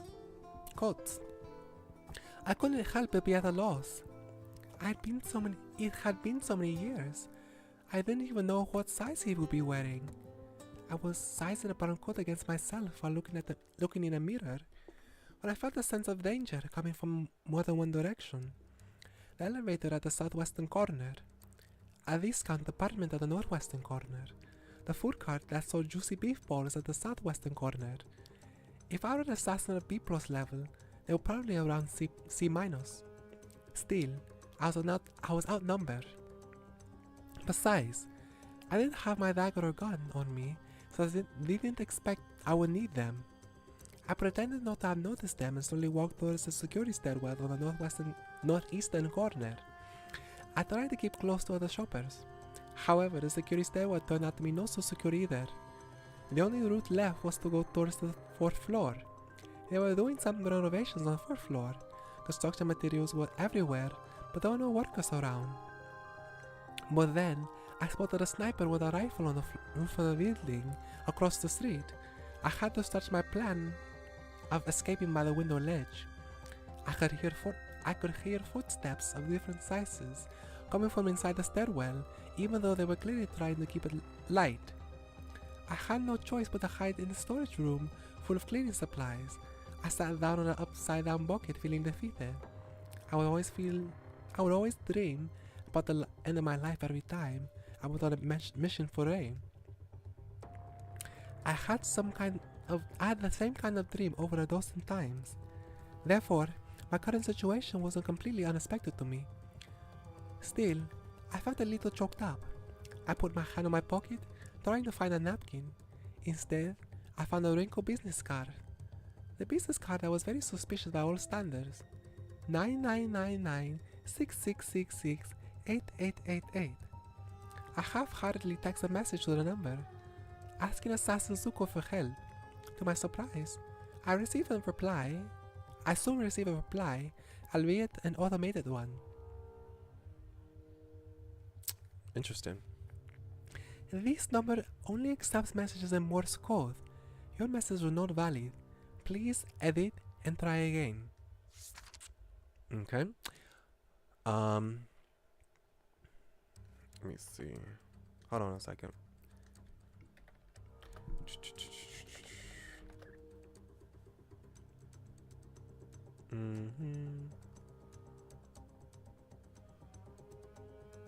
Okay.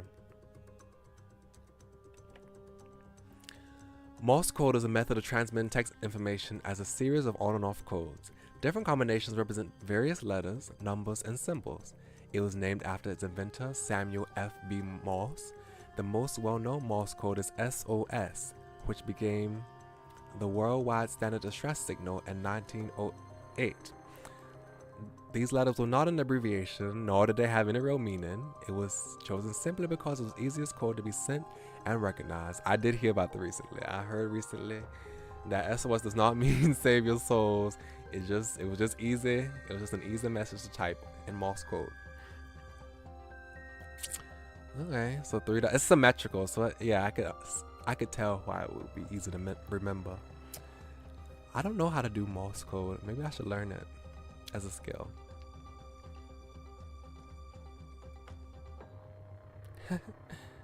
That was interesting.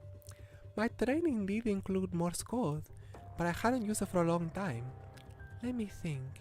It should be...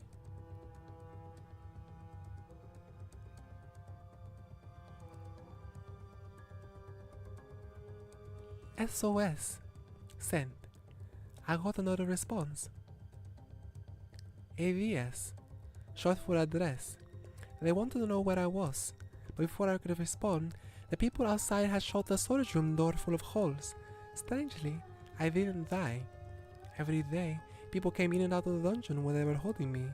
They tortured me in various and creative ways day after day, unleashing their profound hatred.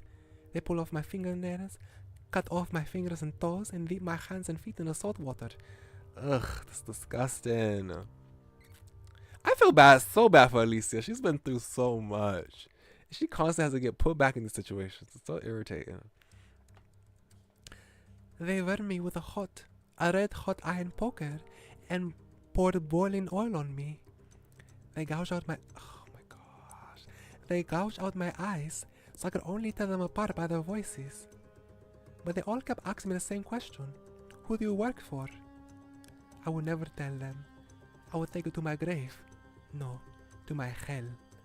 Eventually, I could no longer tell who it was torturing me anymore. My only regret was that I didn't have a cyanide capsule with me. However, there was this one man named Ren who had asked me if there was anything I could do, if he could do for me during his shift.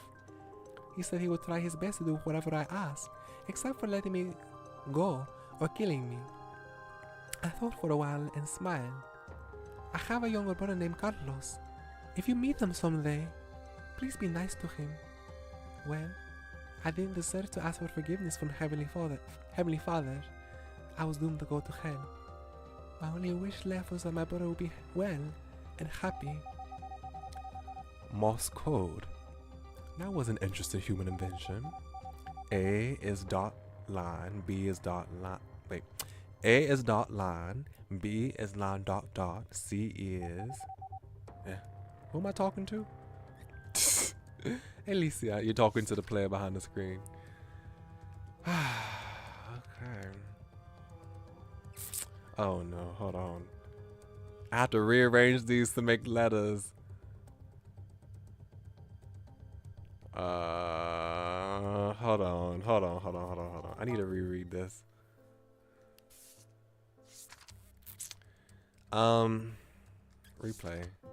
Let me take a picture right quick of the Morse code. Oh gosh, I don't know which message was supposed to make.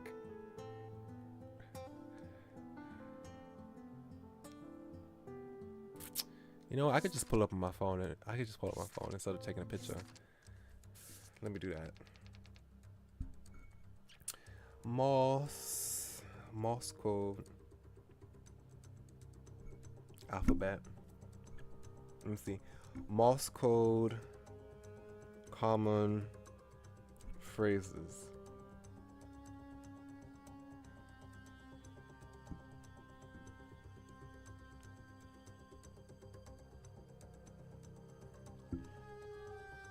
Well, I looked up some common abbreviations to see if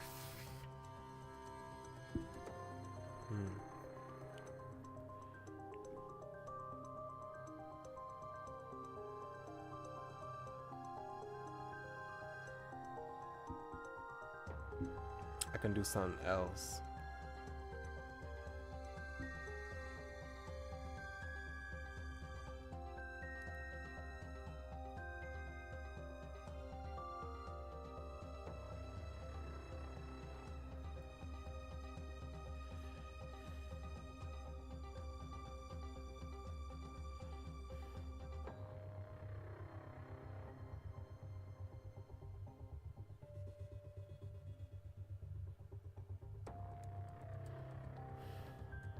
I just don't know what else you would want to send besides SOS.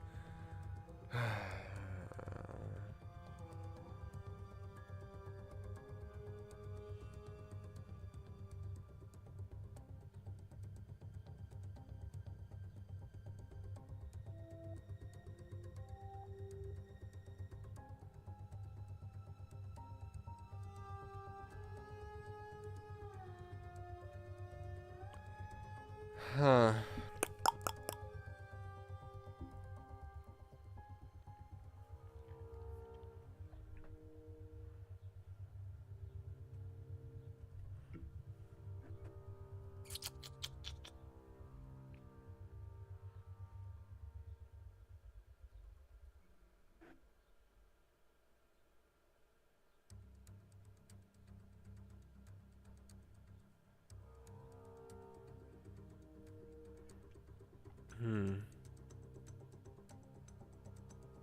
Can I try CQ?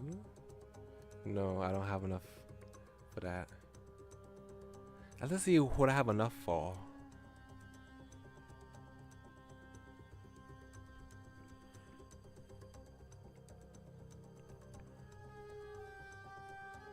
Let me see if I can find all the anagrams.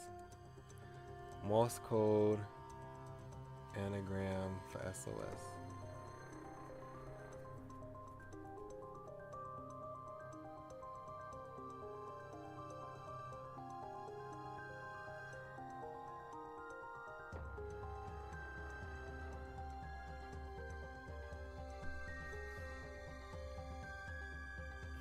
You know what? I'm just gonna do random. I'm just gonna do a random. I can't find anything.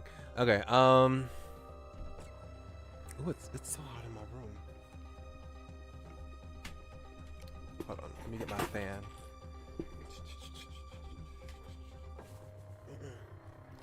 Okay. Ooh, I suddenly got so hot for some reason.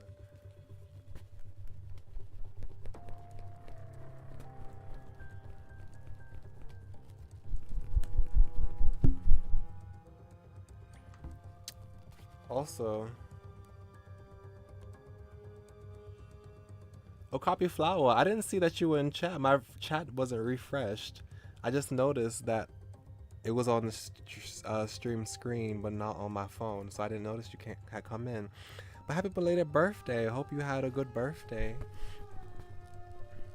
I'm doing well today. I'm so sorry that I didn't respond to you, but I hope you had a wonderful birthday on Saturday. Okay, let's see. I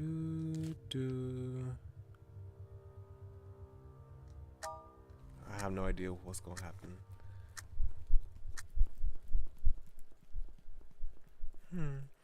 I probably spelled it wrong. Well, what the hell? I wasn't really holding my breath. There was no way they could save me in time, even if I could give them the right address. I had given up all hope when the people outside shot the storage room full of holes. Strangely, I didn't die. Every day, people came in and out of the dungeon where they were holding me. They tortured me in various and creative ways day after day, unleashing their profound hatred. They pulled off my fingernails, cut off my fingers and toes, and dipped my hands and feet in the salt water. They burned me with a red-hot iron poker and poured boiling oil on me. They gouged out my eyes, so I could only tell them apart by their voices. Okay, hold on. Same thing happened.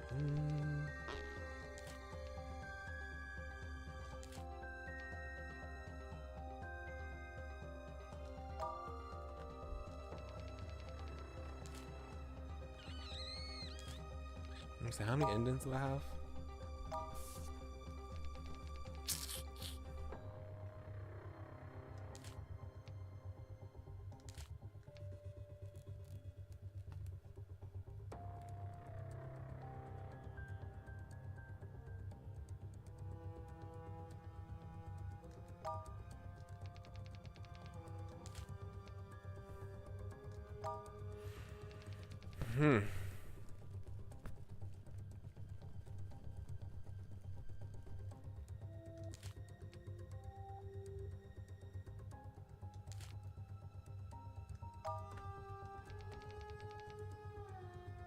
I'm gonna have to look this up. I don't know Morse code that well. I don't know what I'm supposed to be typing. Gosh, hold on. I'm done.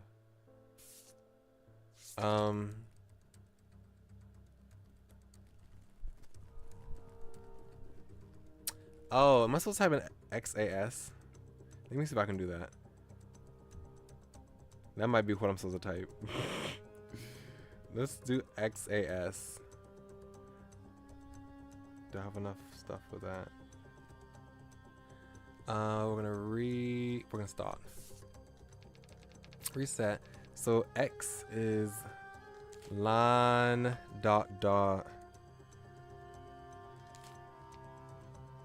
A and then S. It's 3 dots. Okay. Will this work? Let's see. I just realized that XAS was 3 letters, so that might be easy. XAS, send.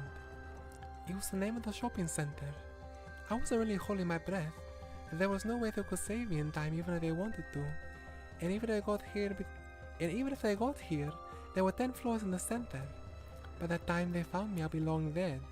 I was right. In the end, I wasn't saved by the Zuko man.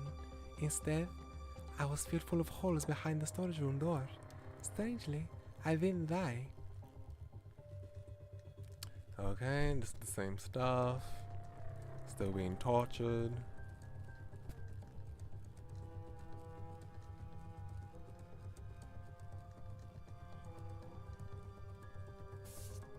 But I was A though. Okay. There's an S rank. Okay, I'm gonna look this last one up because I have no idea what else I'm supposed to do after this, and there's only the S rank left. So, let's see. Will a Wonderful World walkthrough.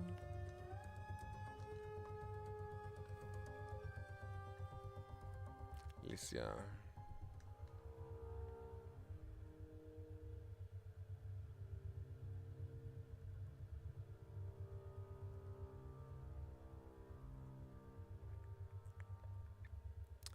So I'm supposed to say dash.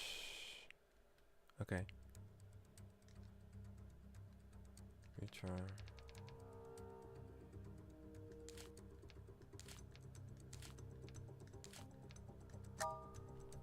I don't know what this means though. X4 sent. Oh, okay. I had no idea. X4 was short for XAS, the fourth floor. There was no time to send something more specific. I didn't even know if they could read it. Oh, wow. Boom! The entire storage room shook. I couldn't hear any person outside anymore, only the sizzling of burning flames. I pushed away the mop that had just fallen on me and opened the metal door. The entire floor appeared to have been bombed by a fighter jet. The people there weren't able to escape from the attack. They were all lying on the ground, dead. The sniper across the street was gone too. I jumped off the ledge from the fourth floor and grabbed a hoodie in my nearby shopping stall. Then I followed the safest path back to the Chungking Mansions. The Chungking Mansions in Hong Kong are located in 3644 Nathan Road, Tsim Sha Tsui. A building is 17 stories tall and consists of 5 blocks. Built in 1961, the mansions are made up of many independent low-budget hotels, shops, and other businesses. The merchants and residences here include many people from South Asian countries such as India and Pakistan, as well as African countries. Time magazine referred to as the best example of globalization in action. It's also been one of the favorite spots for backpackers to stay in Hong Kong. Some people, though, consider it a scary den of drug dealers, illegal immigrants, and dubious restaurants. However, after complete renovation in 2004, the conditions have greatly improved. It was also famously featured in Wong Kar-wai's 1994 film Chungking Express. I had no idea. I opened the door, and the first thing I saw was an adult magazine.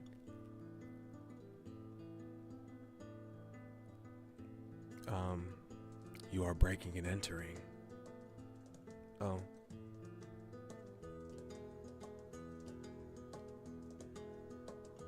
You are breaking and entering. No. I'm just bringing my good friends home. I am not your good friend. I don't know who's supposed to be reading right now. Oh, okay. So she is. She's reading. Okay. She's the one talking to him. I had noticed the intrusion before I came in. Right now, the surprise visitor was sitting on my bed. He was holding an adult magazine from 3 months ago, and a sarcastic smirk on his face. Well, would you like to be my good friend then? Or, to be more precise, my associate? No thanks. I intend to leave Hong Kong soon. I miss Mexico so much. Please go back to Mexico, please. I need you to go back. I don't want you to be caught up in this life no more. You need to go back to your brother. I miss Carlos so much. Do I have a dream with sheep? Not that much, no. I can't recall a dream when I've had sheep in it, really. He tossed me a phone. I caught it and saw a list of names on the screen. Every name was followed by a photo and a series of digits. I was the eighth name on the list. A number after it looked massive. 1, 2, 3, 4, 5, 6. $2 million. Wait, $2 million? Doesn't it look fantastic? Do you have any family? so it's time to cut them off. I tossed the phone back to him. I looked at him and sighed. Why don't you just kill me? You still owe me for the RPG. It was really expensive, and $2 million is nowhere near enough to cover it. A rocket propelled grenade, aka RPG, is a shoulder-fired anti-tank weapon system that fires rockets equipped with explosive warhead. Oh, I'm reading Alicia's accent. Hold on. A rocket-propelled grenade, aka RPG, is a shoulder-fired anti-tank weapon system that fires rockets equipped with explosive warhead. The rockets are typically fired at walls, ground, vehicles, and so on to maximize area explosive damage instead of penetrating damage to human combatants. Due to its applicability and low cost, like the AK series, the RPG has been playing an irreplaceable role in international armed conflicts and systematic warfare. The most widely known design may be an RPG setting designed by the Soviet Union in 1958. Bullshit. Did anyone ever tell you are full of it? Fine, this is the real reason. He rolled up his sleeve, and I saw a tattoo on his muscular arm. There was a little rabbit carrying a carrot.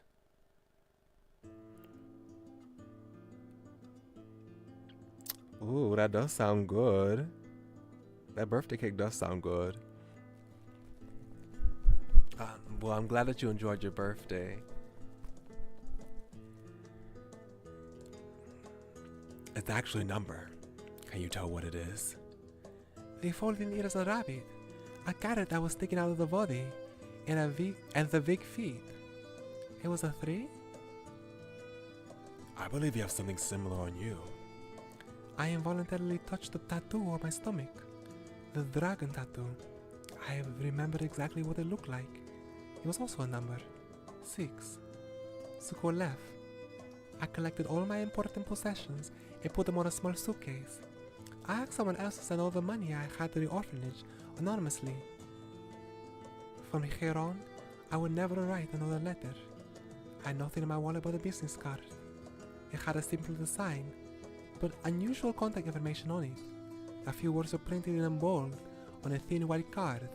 Zuko, assassin broker. Send your resume to 999. Assassin training. Send the correct address to Morse code. Yes, we got that achievement. 999-888-666. I don't like this though. I hate this. I mean, all the other ones she dies. No, she don't die. All the other ones she gets caught, cut up, abused, tortured, and things like that, which I hate too. But I hate that she can't go back home to her brother that she loves so much and go back to Mexico. I hate that she has to get caught up in this. That's so irritating to me.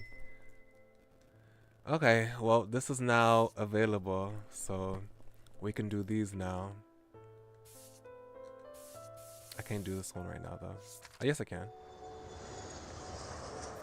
I'm so irritated. Alicia, I just want you to go home.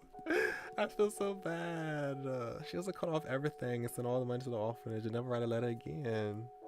I hate that so much. I don't like this. I'm so sad. Okay, anyway, let's continue with the next letter. What type of voice should I give you? Let's do Scottish. 5 years wasn't really a long time, but when I looked down on Hong Kong from the airplane window, all I could remember was some fractured memories about the city. Everything I could remember about Hong Kong seemed to be connected to a coffee shop called Maple House. However, when I finally found the old address of the coffee shop, there was only a real estate agency at the location. I tried asking around the neighborhood, and people told me that the matron of the cafe shop had died in an accident. They also said that a few regular customers had tried to keep the shop open in his name, but the landlord refused to extend the lease. That meant that I didn't really have a reason to stay in the city any longer. I felt a little disappointed. Nevertheless, Oh, he's even from the UK. That's perfect. That's perfect. Okay, if he's from a specific place in the UK, I would change his accent to try to fit that place better. But he's Scottish. Perfect. Nevertheless, instead of wandering the streets aimlessly, I might as well go back to the UK sooner. My mental condition hadn't been very stable recently. If I suffered an attack here, my doctor, friend, half a world away, wouldn't be of much help. For example, just earlier. No, actually, I couldn't actually tell how much just earlier really was. As far as I could remember, it had been a clear night. I was walking out of the alleyway in front of the coffee shop while I pulled my blazer tighter around myself. It was quite dark in the alley, except for the pale white moonlight shining down from above. I unintentionally looked up at the moon. Then, all of a sudden, I felt the moonlight getting whiter and brighter and almost blinding. After a deafening moment of buzzing in my ears, I blocked out. When I woke up again, I found myself lying on the bed of a hotel room I had booked. On the other side of the bed, another man with a scruffy face and long hair was lying down, snoring loudly with no inhibitions. Who was this man? Had he brought me back here? How would he know that I had been staying here? I nervously rummaged through his luggage. Besides a camera and some daily necessities, I found a passport with a work ID. Apparently, he was a policeman from Korea, maybe here as a tourist. Perhaps he was just a good Samaritan who had just decided to return the lost item he had found by the road. Can you give me a game recommendation for playing in October, please? If you're gonna say the Gallagher's Mansion, that one, I've heard your request several times already. I remember what you said, so you don't need to keep repeating yourself. If that's the recommendation you go recommend, I already know that you recommended it. I have that noted down, so you don't need to keep reminding me about it. After I calmed myself down, I realized that I was still wearing the same clothes as before I had left. The wrinkles on my clothes and the germs on the bed from the other man were just both making me feel quite uneasy. In any case, I couldn't call for room service before he had left, so I decided to get changed first. I changed my clean clothes and walked into the main room. What is my favorite holiday?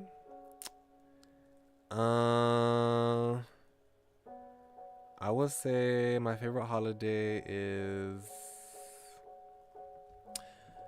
I don't know if you've ever heard of this holiday before, but it's a Jewish holiday called Sukkot. I would say that's my favorite holiday. I read that. I sat down and sunk deep into the soft couch. The digital clock on the table said that it was almost 10 p.m. on a Tuesday night.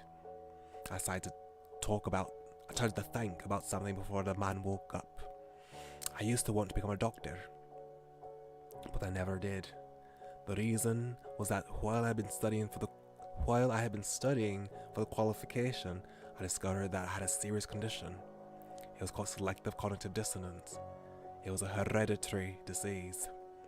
A person who suffered from this disease would selectively manipulate their own memories about people and events based on their own psychological cognition. Simply put, their own brain would tamper with the memories without them realizing it. When I first found out I had this condition, I also realized that all my memories might not be accurate or even true at all. I was terrified. I couldn't stop myself from second guessing the truth of my own memories. I was in the UK at the time and I had a psychologist friend. He helped by treating me. Or I say helped. He helped by treating me with hypnosis therapy. The treatment allowed me to forget the unpleasant memories from my past. He told me I was an entirely different person after that therapy. Afterwards, I had a few good years. But there were some side effects too. I couldn't remember what my parents looked like, nor where my home was. For the past 2 years, there have also been more serious reactions too. Some fragmented, horrified images will suddenly flash before my eyes, and I'll feel severely sick even pass out. My friend told me that the hypnosis might be wearing off, or my condition might be deteriorating. Whatever the case, I decided I would do another session after I'd finished my trip and return to the UK. I was staring at the TV opposite the couch when I suddenly sensed an inexplicable chill spreading over my entire body. I felt like the entire room was spinning. I couldn't hear nothing but an overwhelming buzzing in my ears. At the same time, a number of unimaginable visions were swirling through my mind. I could feel it. I could feel a crack opening in my brain and something sticky, rotten, and pitch black coming out of a cocoon. I was having a relapse. I held my arms tightly around myself. I knew that I was about to completely lose control. There was a knife on the nearby desk. I could see my own reflection on the blank TV screen. My face was gradually overlapping with some gruesome visions in my head. It was too late. I remembered. I remembered everything. My parents' faces, my home, my hellish childhood. The buzzing in my ears and the spinning were morphing to excruciating pain, pitching every single nerve in my body. Those bloody memories and the cruel truth that they implied were pushing me to the brink of insanity.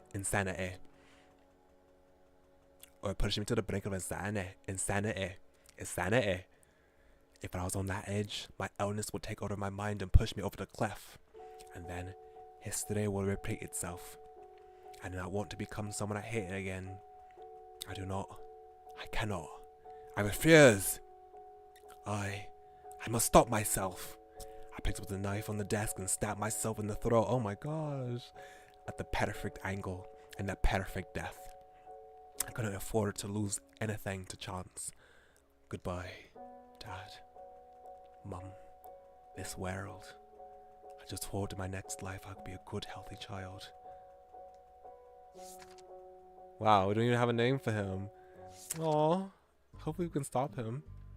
Carlos, it's been a while. Carlos, it's been a while since we've seen you. I sat at the bottom bed, the only bunk in the tiny room. I held my hand in my... Oh wait, actually, before we do this, I want to go back. I want to reread this because she said that it might be different, this ending. So let's reread it.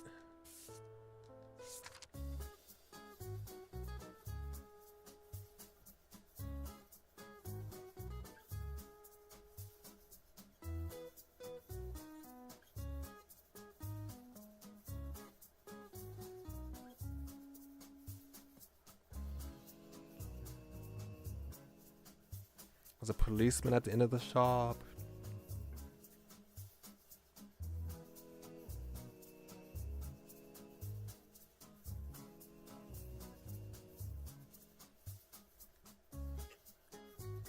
I remember that, so I don't see anything different. Okay, let's continue. I sat at the bottom bed, the only bunk in the tiny room. I held my head in my hands, thinking about the most baffling question of the moment. Why was I in prison? But a half a day ago, 2 policemen arrested me on the street. They put me in the patrol car and brought me straight here, Hong Kong Central Prison. No one would answer any of my questions, and they beat me up whenever I showed any resistance. Then they just threw me inside this empty room.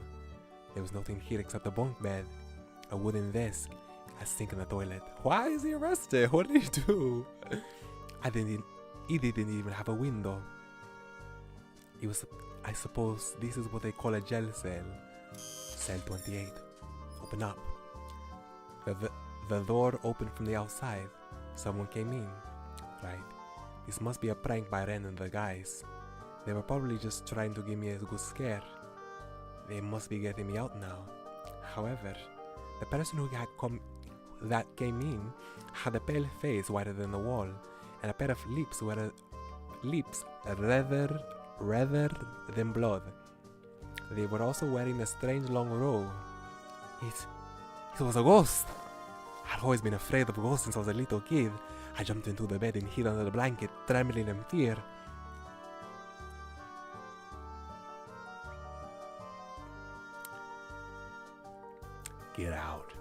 Your bed is the one on top. Don't lie on mine. How dirty. I had a soft voice. Oh, it was soft. Okay. Get out. Your bed is the one on top. Don't lie on mine. How dirty. I heard a soft voice from the outside the blanket. It actually sounded like a human. I climbed out of the bed and stood aside, watching the new person change to the prison uniform and wash himself. He seemed to be right at home. Soon, the scary ghost had become a short young man with a clean haircut and insane-looking face. He's my cellmate, Hotaru. Although we had just met, Hotaru was a really easygoing guy, and he immediately told me everything about how he had ended up here. Hotaru was from Japan. He had a long-term girlfriend in China. And the only problem was that the girl came from a very prestigious family. They didn't approve of Hotaru. However, they still kept seeing each other in secret. They would fly across every sea once in a while just to be together. Eventually, they realized that they would never receive their family's blessing, so they decided to elope. Unfortunately, just when they were finally ready to run away together, the girl was killed in an accident. Ugh, it's terrible. Hotaru was devastated. Being so far away from Japan, he didn't really know what had happened to her. He came to Hong Kong and tried to talk to the girl's relatives and friends that knew, hoping to piece together the clues. His efforts were finally paid off. In the end, he learned that one of the family members was responsible for her death. I've heard about stuff like this, honor killings, where they kill the woman to save their honor. She was merely collateral damage in a vicious power struggle. Hotaru wanted to avenge her death, but he didn't have any power or any connections in this distant land. He had to seek help. He remembered a professional assassin who's known in Japan. He was famous for his creative ways of eliminating his targets. Some people refer to him as the magician. He also had a strange hobby, old adult magazines. Sounds like the same one that Alicia knows. This is probably Zuko. Hotaru was able to find out the magician happened to be in Hong Kong at the time too. However, required lots and lots of money, which Hotaru did not have. Hotaru began to do everything he could for money. Inevitably, he dabbled in some illegal activities. Eventually, he was caught and thrown into prison. He still would not stop. To him, the prison was just another society, not unlike the one outside. It was populated by plenty of residents with all kinds of different values. He wasn't just the guards of the warden. Even some of the prisoners might have unusual and powerful backgrounds behind them.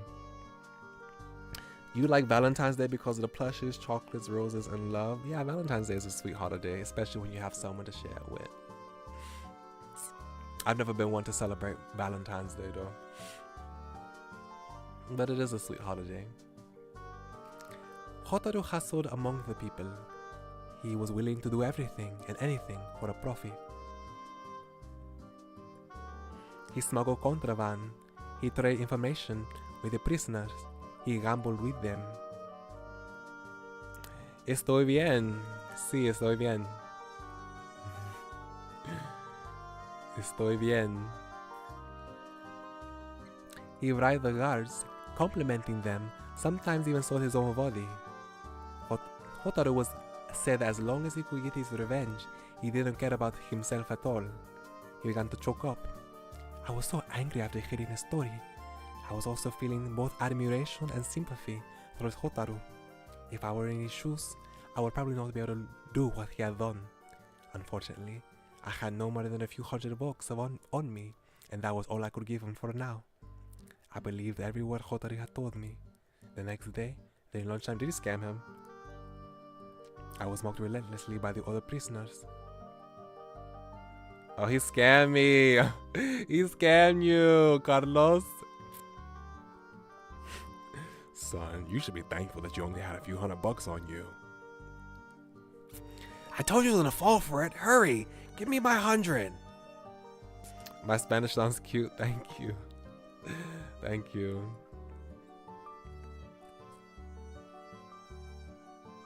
What kind of story did you tell this time? Deceased parents? Although what he said, haha, is not entirely made up either. I heard 9 guards out of 10 here. I played around with them, ha ha ha ha ha. I was so angry I dropped my spoon and ran back to my cell. Hotaru was sitting on the bed with his legs crossed, making a pyramid out of poker cards. You lying bastard! Give me back my money! Hotaru paid me no attention. He just put 2 more cards on top of the pyramid. A mini TV was playing a Japanese prank show near his knees. The sound of laughter came out of the TV right on cue, as if they were mocking me too. I stepped forward and turned off the TV. You monster! I dragged them off the bed angrily. The pyramid of the cards collapsed and they scattered all over the floor. The air in the cell seemed to have suddenly frozen. People began to gather right out of the cell. A tall stone guard walked in through the crowd. I recognized him. He was the one who had taken my mugshot when I came in and searched my belongings. I seem to recall that he was from the UK. Everyone seemed to call him Morgan. Is this the same guy as before? I was about to tell Morgan what happened when he punched me right in the face. Although it wasn't completely lying, at least. Everyone here seemed to have some kind of unusual background behind them. Sigh. Why was I so unfortunate? Not only did I end up in prison, I also had to live with such a bastard of a cellmate. Lord, was this part of your trial for me, Carlos? Okay, Carlos, let's see if we can fix the situation. Oh God.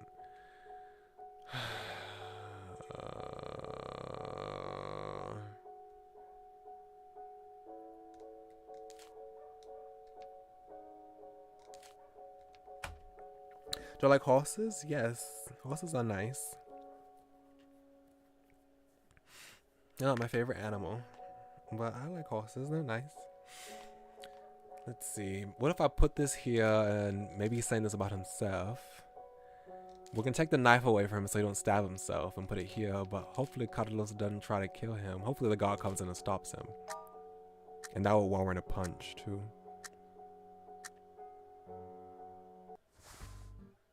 I angrily dragged him off the bed.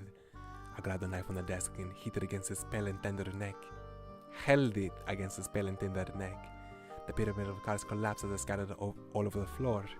The air in the cell seemed to have suddenly frozen.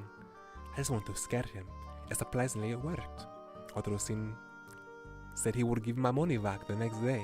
However, on the next day, not only did I not see a penny of my money, I was moving to another cell. Since then, I will often find my food tickets gone. A ticket need to exchange for food.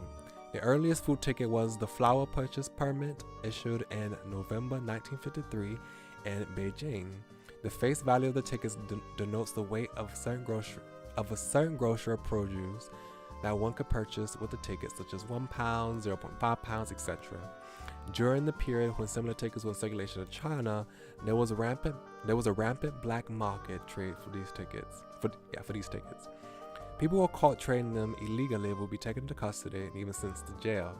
In the 1960s, there were people convicted of forging fake tickets by hand due to severe famine. In November 1992, these tickets were officially taken out of circulation. Nowadays, such tickets do not have any practical value anymore. However, they are considered valuable by dedicated collectors. Their typical market value can range to hundreds to thousands of yuan. The rarest ones could be worth millions. For practical purposes, the food ticket mentioned today mostly refer to the tickets that could be acceptable as payment for food in some private organizations. Since there are usually a limited amount of them, they can't be exchanged for other items and are typically non-replaceable. In certain situations, the amount of food tickets could signify one's social status in said organizations. When conflicts or needs arise, there's not one food ticket can resolve. If there is, you just need 2 tickets. All my uniform thrown in the toilet, stained with filthy things. My new cellmate was a meathead. I didn't dare complain to anyone about him, although never returned my money, but I found myself missing him a little.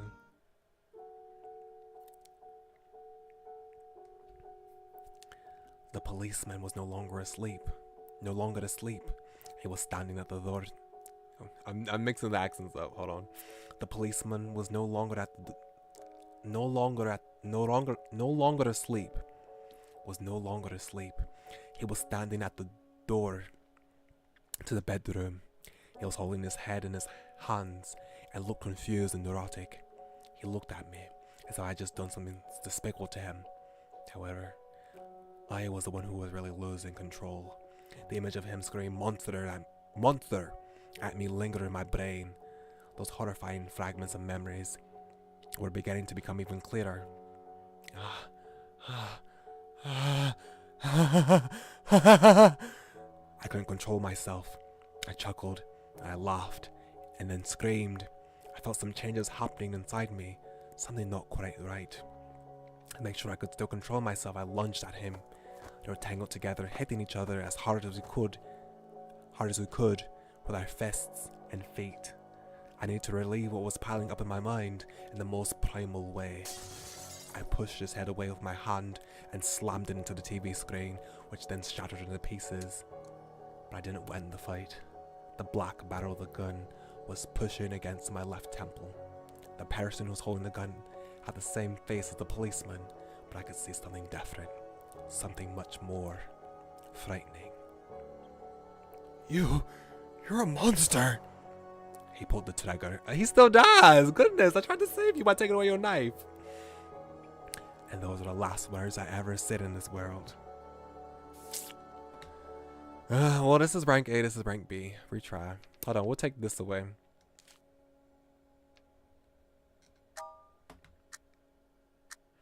Last year I was dreaming that I was at a fancy red restaurant. It was nice.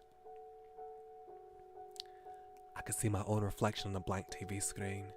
My face was gradually overlapping with some of the gruesome visions in my head. It was too late.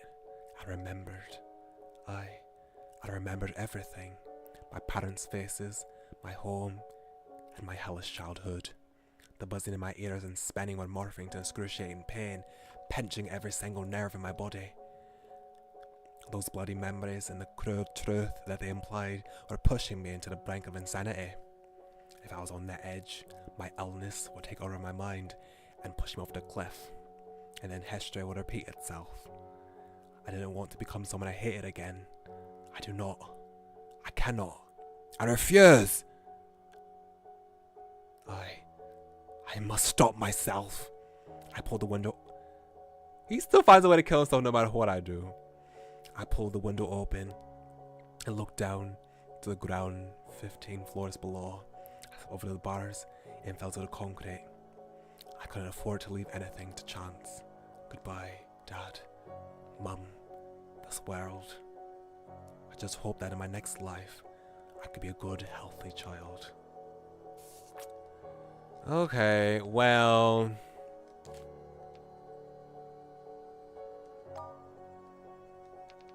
Hold on. Let me look at Carlos again.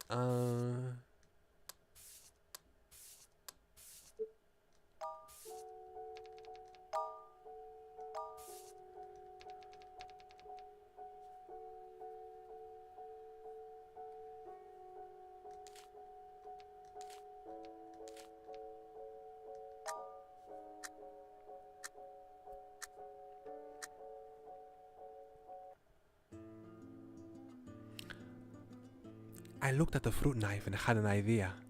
I decided to swallow my anger for now. Later that night, I was lying on the top bunk, waiting for my eyes open. Hotaru turned in his sleep.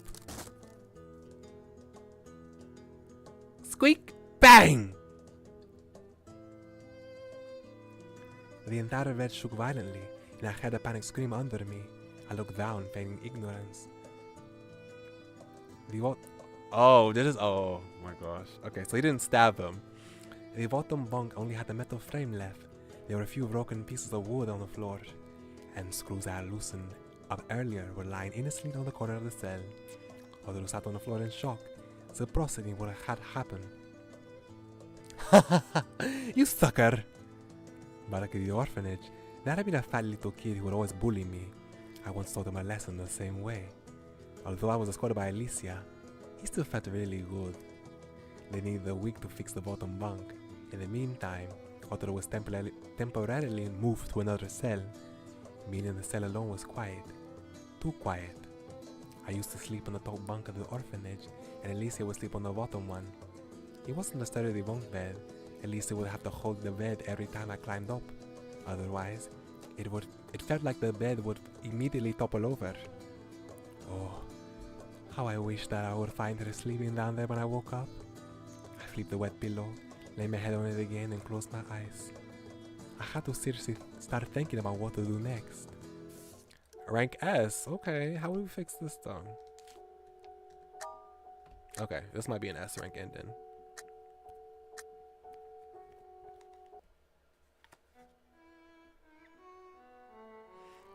The image of a woman on TV hysterically screaming "Monster!" lingered in my eyes. Why? Why was I having such a strong reaction to this word? A few blurry visions were beginning to come together in my head. Some of them were starting to become even clearer. There was a room without lights, a man who looked like a doctor, and me, as a child. He was a monster, and his actions destroyed my sense of self. When we clashed with each other, only one could survive. I felt some changes happening inside me. It felt so good, as if a group of people had been tolerating a smoker in an enclosed space, and then the smoker was suddenly killed by falling meteor. I left the hotel. I walked in the middle of the street, under the pale moonlight. I used to believe God was real when I was a kid, but if he or she were real, none of those things would have happened to me. People like me, we didn't really need a God. We just needed the dagger. I decided to stay in Hong Kong, and there must be a lot of people who could use a dagger like this, a dagger like me. Well, we got him a good ending, at least. Oh, he's so handsome. He is so handsome. Jack, British citizen. Croydon. Okay, where's Croydon? Let's see where Croydon is and see if I can change his accent. I kind of like the Scottish accent, so I still might keep it no matter what. Okay, Croydon's in England.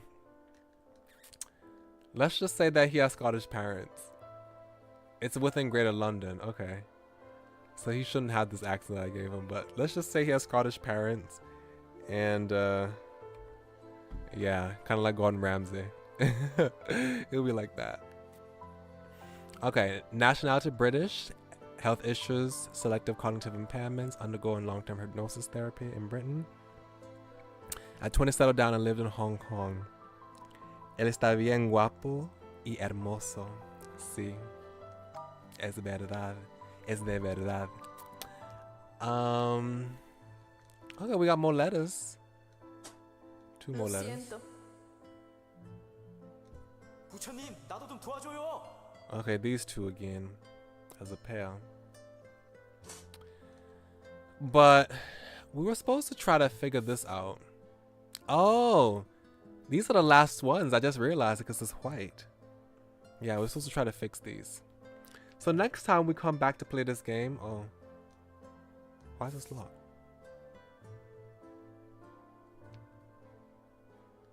Why is this black and why is this locked? Now it's it's modified by this. Oh, that makes sense because everything happens in the past. So everything that happens here is gonna change these. Okay. So I don't know his name. I think it's Morgan though. No, his name is Jack. But we don't know his surname right now though.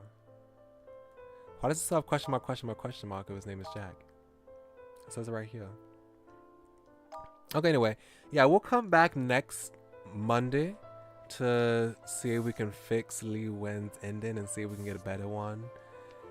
And we'll do these and try to figure out what's going on with Carlos and this mysterious guy. Yeah.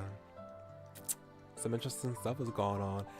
And Willet is making me more concerned every stream. He erased our memories and now he just reduced us to a mindless servant with no name. I want to figure out who that little boy is and why we are up in the heavenly realm doing these letters instead of on earth. We're going to figure that out. But yeah, thank y'all very kindly for coming. Much obliged. And I hope to see y'all again later this week. Adiós, que tengas buenas noches. Cuídate, cuídate. Adiós, que tengas buenas noches. Cuídate. Adiós, buenas noches. And you all come back, now you heard me.